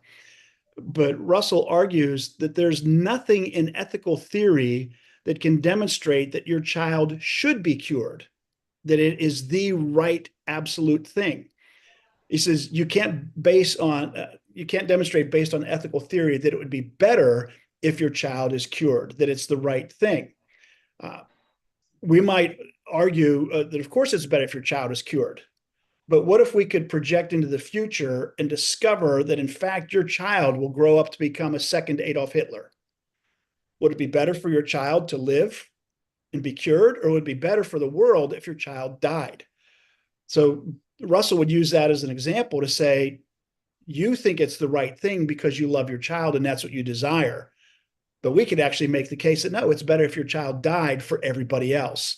And there's no way to say which one is right or wrong if you don't have God giving a standard. So what he would say is that ethical theory doesn't give us a standard to make decisions. You only think it's good and right for your child to be cured because you love your child. It's what you want. It's what you desire. What if someone else desires something different? What if you're a parent who suffers from Munchausen syndrome? It's the syndrome where parents get emotional benefit from the attention they get because their child is ill. And you'll have parents actually make their children sick in order to have sympathy from people. Well, the desire at that point somebody has is for their child to remain sick. Now, we might look at that and say, well, that's terrible. That's wrong. But if our desire is the only thing that determines what's right and nobody else can tell us it's wrong, that parent can say, no, this is absolutely right. This is good. This is my moral code. You can't tell me anything differently. There's another famous atheist philosopher, A.J. Ayer. He was an English philosopher who died in 1989. And he agreed with Russell. He said that moral values are based on what he called our emotive selves. He referred to it as emotivism and argues that moral positions are not statements of fact or truth. They're simply expressions of our emotions, of our attitudes, again, of our desires. I recently read an article by a professor, emeritus professor of philosophy named Joel Marks, and he wrote an article in August of 2010 in the edition of Philosophy Now magazine. And it was an interesting title. He called the article An Amoral Manifesto. And he wrote that he has given up on the existence of morality altogether. Now, he's clearly stated he's an atheist. He's given up on the idea of morality altogether. And he said he's been wrestling with this idea for more than 10 years. And he said he needed to finally come clean on this. And I quote, he said, "In a word, this philosopher has long been laboring under an unexamined assumption, namely that there is such a thing as right and wrong. I now believe there isn't." That's a pretty amazing statement and an honest statement. And it's the logical conclusion that an atheist has to come to. And he, along with Bertrand Russell and A.J. Ayer and others, are willing to admit that. What Marx said is, he said he calls this hard atheism. He said soft atheism wants to deny the existence of God, but still hold to some sense of moral standard. He says, but without God, there is no moral standard. He said this is a hard position for people to accept, and so he calls it hard atheism. One final example would be the noted French existentialist Jean-Paul Sartre. He was an atheist who believed in absolute human freedom. He did not want there to be a God who would give any direction or require anything of human beings. He believed that we should be absolutely free to choose. In fact, he said we must always choose. He said to not choose, in fact, is to make a choice. And so when it comes to moral questions, he said we're free to choose whatever we want. But as Sartre lived this out, he came to the conclusion that this is incredibly difficult. And he made the statement, he said, we are condemned to be free. He believed that if there was an overarching moral code, it would actually be easier to live because you wouldn't have to make any decisions. But because he believed in human freedom, he believed that you're always making decisions, and whatever decision you make is what's right for you, and there's no one to tell you what's right or wrong. He ended up, because of this freedom, this absolute freedom that he wanted to have, he ended up saying some very odd things, even about suicide. And should you choose to commit suicide or not? In fact, they were so strange, the statements, it's hard to decide, was he for it or against it? Because he was in this sort of paralyzed by the decisions, and he was living a life that had no purpose. And he realized that because it was just one decision after another with no goal, with no meaning. But he didn't want to have God involved in his life at all. So what we've seen so far, there are a number of well-known atheistic philosophers who've come to the conclusion that since there is no God, there's no overarching moral standard, and we're free to make whatever choices we want. Those choices, according to Russell and Ayer and others, are based on our emotional desire and nothing more. And because it's based on our emotional desire, there's no right or wrong. Each person's moral decision is right for them. So that's moral relativism in a nutshell. Now, what philosophers want to argue, though, is that we could have a moral standard without God in the picture. And they would argue that we could come to a moral standard either through societal decisions and agreement, or through rational thought, or through natural law. So let's look briefly at those ideas let's use the example of slavery and look at all three methods and see where that leads us. First, what about society deciding that something is wrong and coming to the conclusion that it's in fact immoral? Russell would say societies don't limit desires. Russell would say we don't limit the idea of desire to individuals, that entire societies can desire morality based on what the community comes up with. But that those results may not be something that we would agree to, but you can't say it's bad because society has determined it's the right thing. So when we talk about slavery, as a Christian, we would say that enslaving someone against their will is wrong. Why? Because the Bible teaches that everyone is made in the image of God and is of equal value to everyone else, and to be treated with dignity and respect. That's a position that's only possible if you believe in God. Well, the atheist might say, I don't agree with being made in the image of God, but I do believe everyone has equal value and is to be treated with dignity. Bertrand Russell would say that you believe that only because you want it to be true, but it's not actually true. You just desire it. You just hope it's true. Well, if society doesn't have the image of God and the dignity of all people as the basis for moral decisions when it comes to something like slavery, where does that leave you? Well, there are societies which enforced slavery and it was considered moral. And we don't even have to look at the transatlantic slave trade into the Americas. We can go back to one of history's greatest philosophers. Aristotle believed that slavery made perfect sense. In ancient Athens, it was completely normal and accepted. It was accepted on a societal level as the norm, but it was also argued for on rational and naturalistic grounds. Aristotle said it's obvious that some people are created to be owned by others because they were lesser people. Maybe they were less intelligent, they were less strong, they were less gifted. Those who were higher up, if you will, in those skills clearly should own those people for the good of society. And he compared it to the animal world. He said some animals are domesticated to serve higher life forms, to serve human beings. He said some human beings were created to serve those who were higher on the ladder. To Aristotle, slavery made sense no matter how you looked at it, naturalistically, rationally, and in terms of society. But we would look at that today and say, no, that is absolutely, that's repugnant to us. Well, on what basis? The only basis would be that we see people made in the image of God and they have value. Let's take a more current example. There are societies that don't believe that girls should be educated once they reach puberty. It's believed they don't need anything more than that because they're not allowed to participate in society in a way that would require that much education. Well, in Western societies, we take it as a right. Everyone should be able to receive an education to the highest level possible. So on what basis do you argue that those societies that would limit education to girls are wrong if you leave God out of the equation? Is there natural law that says, no, it's obvious that they should all get the same education?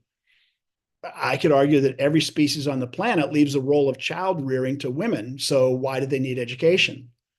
What about rational thought? Well, women are going to have babies. It takes them out of the workforce for a time. Therefore, it's inefficient. So rationally, they don't need education beyond what's necessary for raising kids. Now, we might disagree with all of that, but those are arguments that are made if you leave God out of the picture.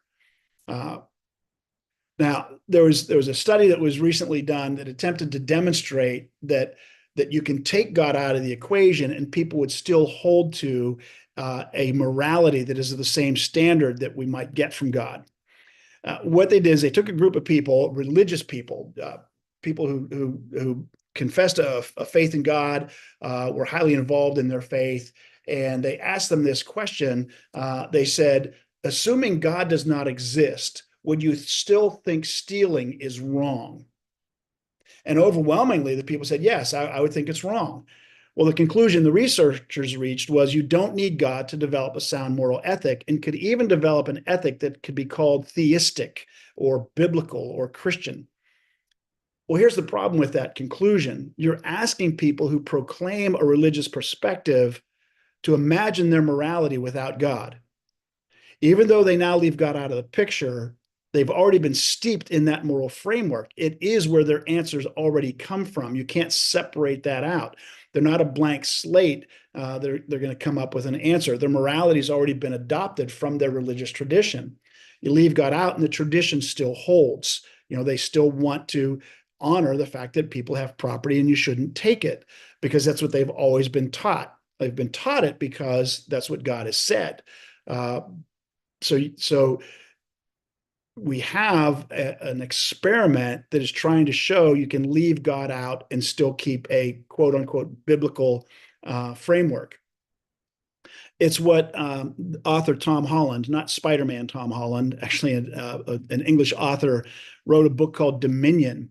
And he looked through the whole history of Christianity and basically came to the conclusion as a non-believer that Christianity is the most significant movement in the history of the world, and that the entire Western civilization is living off the benefit and off the culture of Christianity, even while we try to push God out of it.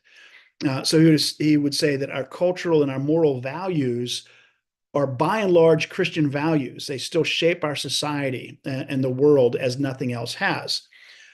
Now we would look at things and say, well, what people are doing with sexuality today, that's clearly not a biblical thing, or maybe what they're doing with abortion is not a biblical thing. So a lot of Christians would look at it and say, no, there's no more Christian ideals because we're losing that.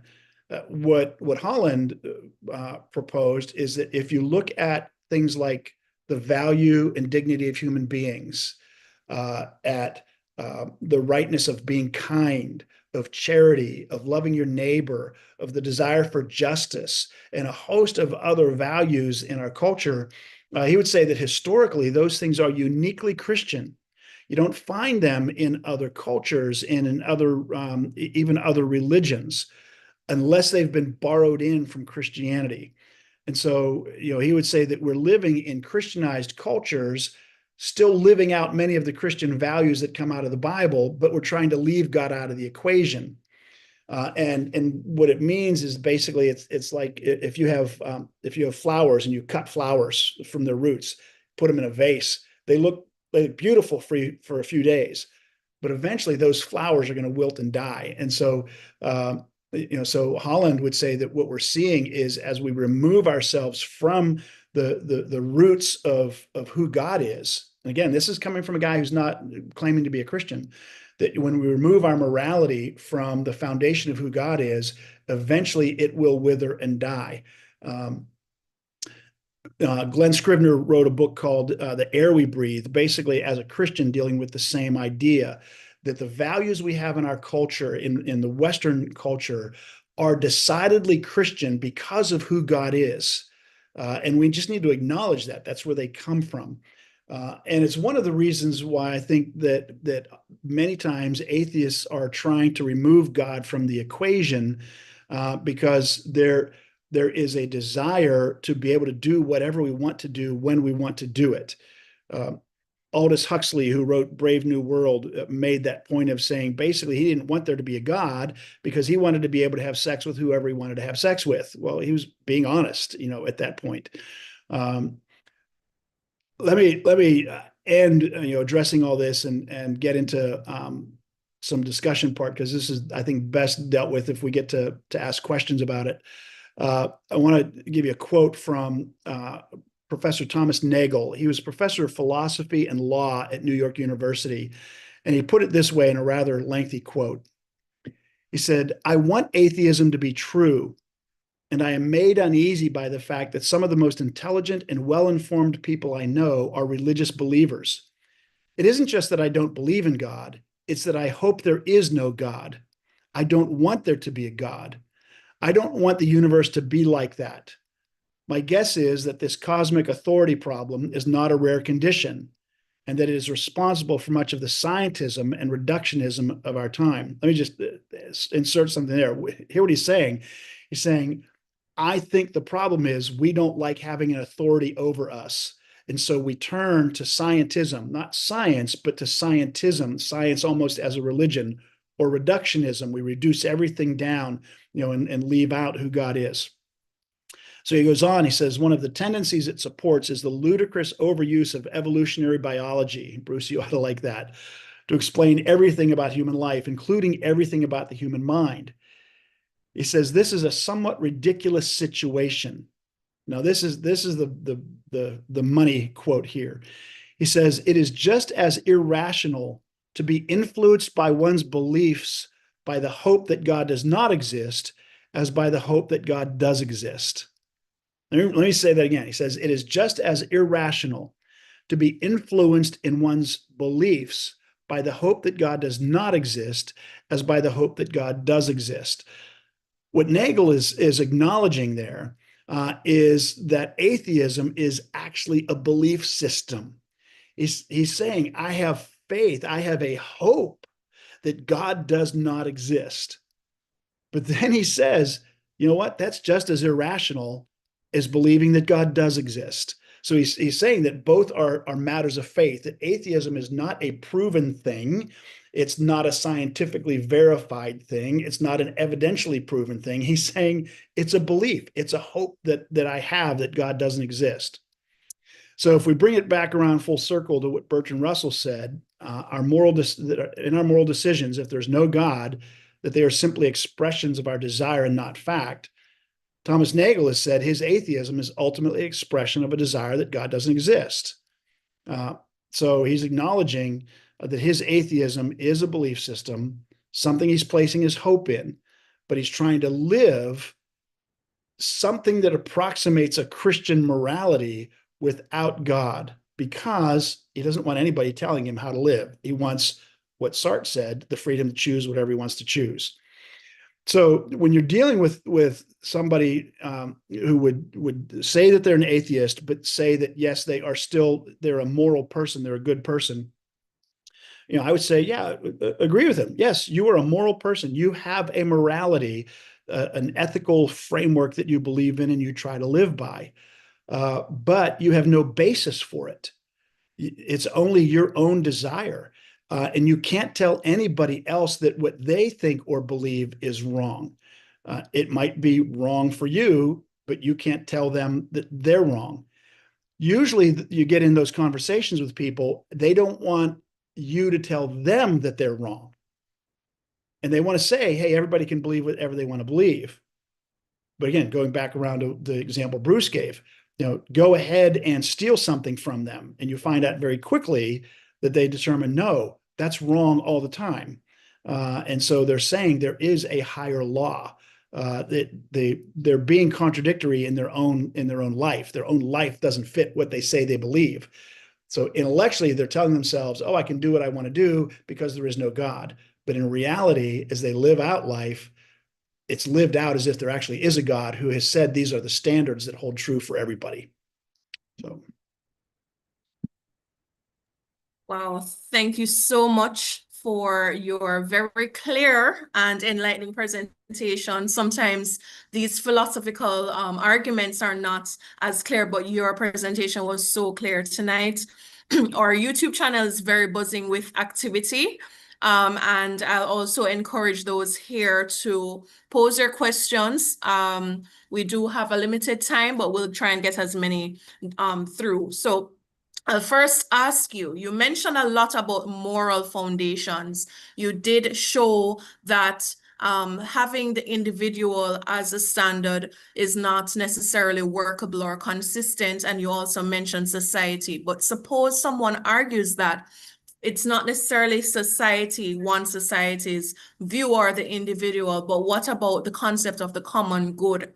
Can't we have a common good without invoking God? That's a great question, and it's an important one to answer, because that's going to come up often. The idea of, well, what is the common good? What's the best good for everybody? There's a couple of ways to think about that. One is just based on pure naturalism. There is no God, which means you have to deal with evolutionary theory. If you're going to be consistent, you have to hold to evolution. And one of the basic tenets of evolution is survival of the fittest. It's survival of my species, my clan, my people, whatever that is, to the exclusion of others. So if it really comes down to it, if I'm going to live consistently with evolutionary theory, maybe out to my extended family, I'm going to be concerned about what is the common good, but I'm not going to worry about everybody else, because they're not my people. They're not of me. But let's make it even bigger. How do you decide what is the common good? Mm-hmm. There's nothing that we can say, okay, this is equally good for everybody that we as human beings are going to come up with. There's always going to be people left out. And what ends up happening in these kind of conversations is we ignore them. We leave them out of the equation. And generally, those people are the ones who are already marginalized. They're the ones who are not in power, the ones who are not making decisions. So I think we've proven as human beings, we're never able to do anything for the common good of everybody. We get very selfish very quickly. Thank you for that response. We often hear the question about, or the statement that the end justifies the means, and there is a morality called from Machiavelli Can you comment a bit on that belief system and why is that not adequate? Or is it? When you talk about the ends justifying the means, you're basically saying we have a goal that we think is the right thing, and it doesn't matter what we do to get to achieve that thing. What ends up happening is you have situations where then people become pawns to be used to reach a goal. You're not dealing with the dignity of people. You're not dealing with the value of people because you have a project or a goal in mind that you're trying to achieve, and anyone or anything that gets in the way of that, you can justify destroying it in order to get there. And I think we've seen that in some of the worst of our situations, throughout history. If you don't have a moral lawgiver, you have no basis to say to Hitler, the end that you have of your country being what you want it to be cannot be justified by the killing of 15 million people to get there. We would say that, but if the end justifies the means, well, he can. He could easily say, this is the common good for my people, and the way we're going to get there is by getting rid of all these other people. Thank you for bringing that up. We'll soon go to more of YouTube, but just also using some of what I've seen. Persons may argue that, well, Dan, you seem to be cherry picking, right? Weren't Christians involved in some great atrocities in history? Slavery, wars. How can we claim that Christianity is superior to any other belief system when Christians have been responsible for atrocities? Sure, that's a great issue to have to deal with, and I think there needs to be a distinction made between what does Christianity teach, what did Jesus teach, and what did people who claim to follow Jesus do that was in violation of those teachings. The fact that people, let's just take the example that in the American South that took the Bible out of context to justify forcibly enslaving people. The fact that they took that out of context and did that in the name of Christianity, I think has been shown pretty clearly that's not Christian. That's not the proper understanding of Scripture. And actually, what Christianity would say is, and we understand why, because we are sinful human beings. That's why they did those things. So, sometimes we just need to admit, in the name of Christianity, people have done some horrific things, but that's not what Christianity teaches. So I think that's where you have to know what the Scriptures teach and be able to point out to people, no, that's not what how the Bible tells us to live. All right, thank you so much for that. And I'll hand over to Mr. Reynolds to also help me with fielding some of the questions and comments on YouTube. Yes, good night again. A lot of questions rolling in, but I'm trying to group them into categories. So some of the earlier comments have been mentioning something called a Spinoza. When I did a quick search online, it's essentially a pantheistic view where God and nature is essentially the same thing. So what are your thoughts on that? Could you repeat that again about Spinoza? All right, so Spinoza is essentially is a pantheistic view where essentially God and nature are one and the same. So what are your thoughts on that? Yeah, that Spinoza has been accused of being more of a pantheist. I think depending on what era of Spinoza you're reading, you might get a little different take on that. He might be a little more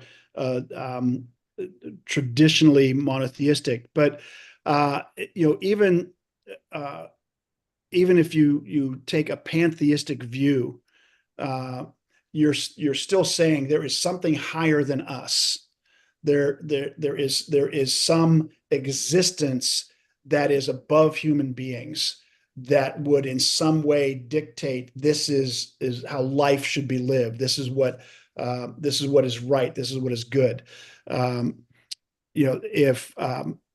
if all of creation is somehow divine, as pantheism would tend to say, then all of creation would be in some way dictating this is how life is to be lived.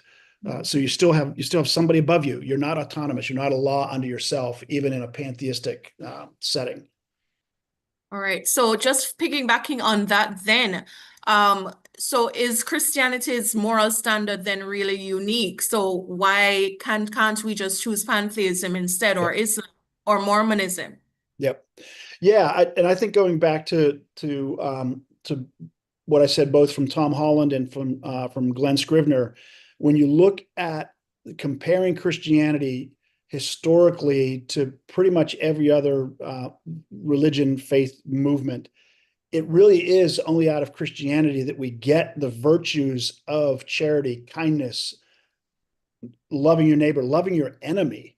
Those are radical things that we've taken for granted because it's just part of the air we breathe in Christianized cultures. That's not at any way, shape, or form what you find in Hinduism, in Buddhism, in Islam. It's there a little bit, but it's clearly kind of borrowed from the Bible. So I think let's just call it the Judeo-Christian, but certainly the Christian aspect of it, I think has been shown historically to be where we get those kinds of virtues and that ethic laid out. Generally, what I find is people who want to have a just society, for instance, but don't want to have God, don't realize that the only reason they believe in a just society is because of Christianity in the first place.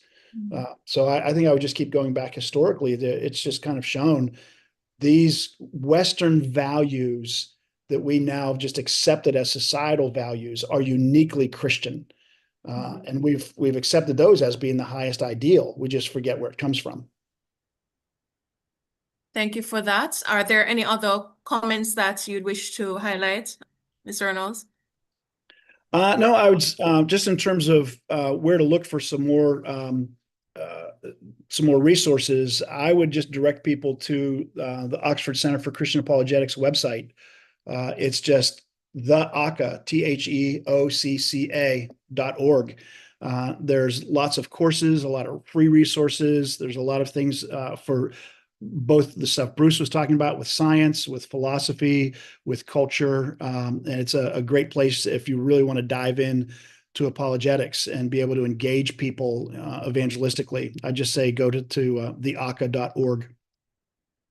Wow. Okay. So we do have a lot of other questions. I'm not sure if you're able to stay a few more minutes. Sure.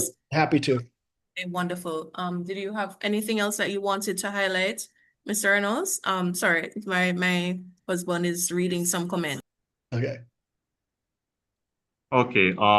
There are more, but this is one I don't think I asked you yet. This person was essentially saying that all of the issues that were identified in your discussion about moral values and atheism, they're saying that you have these same issues in theism. It's just that the problems are basically pushed onto a God, essentially. So what are your thoughts on that? That have the same issues in theism or deism? Theism. Okay, I'm not sure I understand the question quite yet. So if you could go ahead and repeat that for me. All right. So the question essentially stated that you have all of the same problems in theism. It's just that the problems are just pushed onto a God. So it's that the God has to figure out these moral problems. Okay. Yeah. All right. I get it. That makes sense. Yeah. So the idea of all we're doing is just pushing the problems on God in theism. I don't think that's an accurate understanding of what we're saying. What the atheist would be saying is, I'm going to make my own decisions, and what I believe is right, and it doesn't matter what anybody else believes. The chaos that leads to is everybody can have competing ideas of what's right and wrong, and people could be killing each other and totally justifying it, and you can't tell anybody that they're wrong. That was Dostoevsky's point. And it's what Sartre wanted. He wanted that kind of freedom to do whatever he wanted to do. By saying that we have God who has a moral standard, we're not pushing the decisions off on God. It's actually working the other way. God, as the creator who has made us and has created life, has said, this is the best way to live. This is how human beings will flourish. It is how we're designed. And so the following that moral code is what is best for us as human beings. And we have a God who's given that to us. So I don't feel like I'm pushing something off on God. I feel like God is giving me the best way for me to flourish and for all of us to flourish. Thank you so much for that response. We are just going to be trying to squeeze in 1 to 2 more questions. One person is asking, why didn't God stop Hitler? That's a great question. It's really the question of why has God not stopped anything? Why has God allowed any evil to take place? And for a long time, people thought, well, that's it. That's the question that refutes Christianity and refutes God, because there's evil, and if there's an all-loving God who's all-powerful and all-knowing, he should have stopped evil. Alvin Plantinga is a brilliant Christian philosopher who has pretty much laid that question to rest. And even atheistic philosophers have said that the question of evil is no longer a question, because Plantinga, among others, has said, look, what are the options? You can have a God who makes it such that there is no evil that could possibly happen. Because we can't pick and choose. We can't say, okay, God, I want you to stop Hitler from doing what he does wrong, but I don't want you to stop me from doing what I want to do. Because we're still going to do evil things. So Plantinga and others would say that God gave us the ability to make a choice. And why did he give us that ability to make a choice? Because on the positive side, he's given us the ability to actually do good for one another, to love one another, to care for one another, to cherish one another. But that has to come freely from who we are. It can't be manipulated and controlled. Well, the minute you give us the ability to do good, it also means we have the ability to do less good and less good and less good, to the point of where we would actually call it evil. So unless we want God who actually just programs us to always do what he insists that we do, there has to be the possibility that we're going to do things badly. But the only way to have a real relationship with God, who is a relationship, is that we have moral responsibility to be in that relationship. So why didn't he specifically stop Hitler? I think the answer is the same as why he doesn't specifically stop you from gossiping about your neighbor, because he's not going to control us on that level. Now, there will come a day where evil will be eliminated. Right. But that's when we will be in a perfect relationship with God, and sin is, we are removed from the power and the presence of sin, but we're not there yet. Thank you so much for that. I think inherently in that question as well, that person has recognized the existence of evil and good, Yep. and it inherently still would point that there are absolute rights and wrongs, and that would have to be about based on God's existence or not, unless that's just an opinion, right? So yeah, great point. Very good point. thank you. So wow, they're firing off tonight, but is there anything else that stood out here? All right. Another person had said belief in God is not the only conclusion for a finite universe, that atheism is not merely a belief, and that's not, for a finite universe, it doesn't necessarily point to God. I'm not sure if that would be to your presentation or to Bruce's, but we can just quickly fit that in and then wrap up. Well, if I understand what they're saying, for a long time, science held that the cosmos was eternal, always existed, and they didn't like the idea that it was finite, that it had a beginning and would have an end, because that meant that there was a creator. And so I think, and Bruce could speak to this more than I could, but I think science was comfortable with the steady state idea of the universe not having a beginning or not having an end, because you didn't need a creator for that. But if there is actually a beginning to all of this, there's somebody, somebody had to create it, somebody had to start it, who didn't need a beginning. Yeah, the steady state problem is it also violates the law of science, which is the second law of thermodynamics that says everything's winding down. So it can't be eternal. That's a scientific impossibility based on everything we observe. Yep.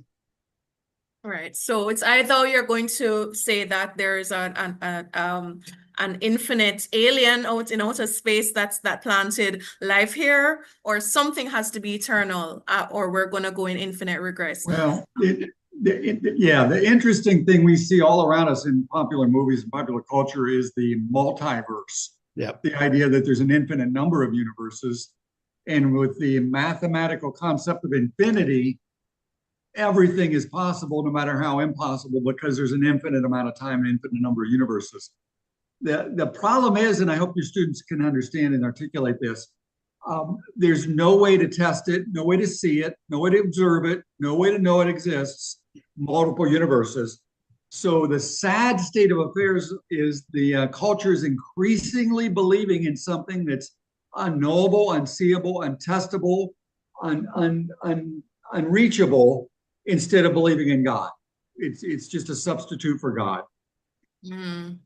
With less evidence. Way less. No evidence. Zero. Exactly. Yeah. Thank you both so much. And Dan, you mentioned the OCCA. Is there any other resource or way that we can support your ministry, or any other learning material, or is that what you'd want to share? Yeah, no, I think go to the aka.org. Yeah, that would be the best place for you to gain some resources. All right, thank you both. I have also personally learned, and for those online, thank you for participating. And we hope at least this has made you have also made us think, and we want to continue that conversation with you. Before we wrap up, we are going to just reveal this week's social media competition, and this is our question, or our questions for this week.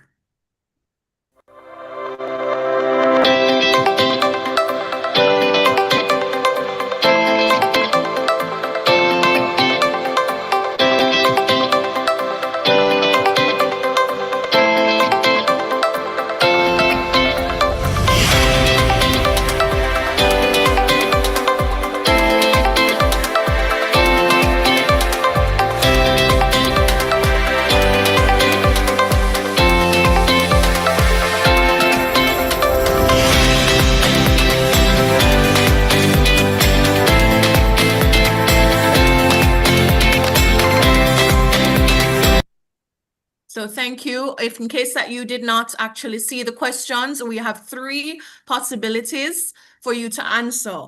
One objection is that the Bible is full of contradictions. Another is, if God is good and all powerful, why would he allow suffering? Why would he allow people like Hitler? Things like that. Or you could respond to, we cannot know anything for certain. Right. So as always, our entries are presently open and they close on the Sunday of each following week. So the next entries close on Sunday, June 29, 2025, God willing. And we want to take the time to invite you once again, same time, same place, Tuesday, July 1, for our 5th webinar, which will be on the topic, The Realest Truth. Why Christianity? We'll have Dr. Doreen West, medical doctor from the Jamaica Coalition for a Healthy Society, We'll have Jay Seegert from the Starting Point Project and Brother Joseph Buckland from Chosen to Glow Ministries, looking at different aspects. Is it enough to be just spiritual? What's the Bible? What's the biblical difference? What does the Bible have that's different from any other religion? So it's something that you cannot afford to miss. It's July 1, 2025, and we want again to thank our speakers, Bruce Malone and Dan Lasish. You were very clear today, and we have definitely learned. I'm sure even those who do not share our views have had some food for thought today. And we want to just challenge everyone, continue asking your questions. This is what we want. Continue to seek the truth. Don't let the box of materialism limit your understanding of the world. We'll continue to be praying for you. Please continue to pray for our ministry. And if you haven't yet, please subscribe to Chosen to Glow Ministries. If you have any question about the faith and that you'd like addressed here as well, we have an email address that is Christ.the1, that's numeral 1 way @gmail.com. And please remember our social media competition. And we also like to thank the Jamaica Coalition for a Healthy Society and the Caribbean Network for Christian Scholars who have been sponsoring and supporting us. Thanks again to everyone, and we wish you all a wonderful rest of your evening. God bless you.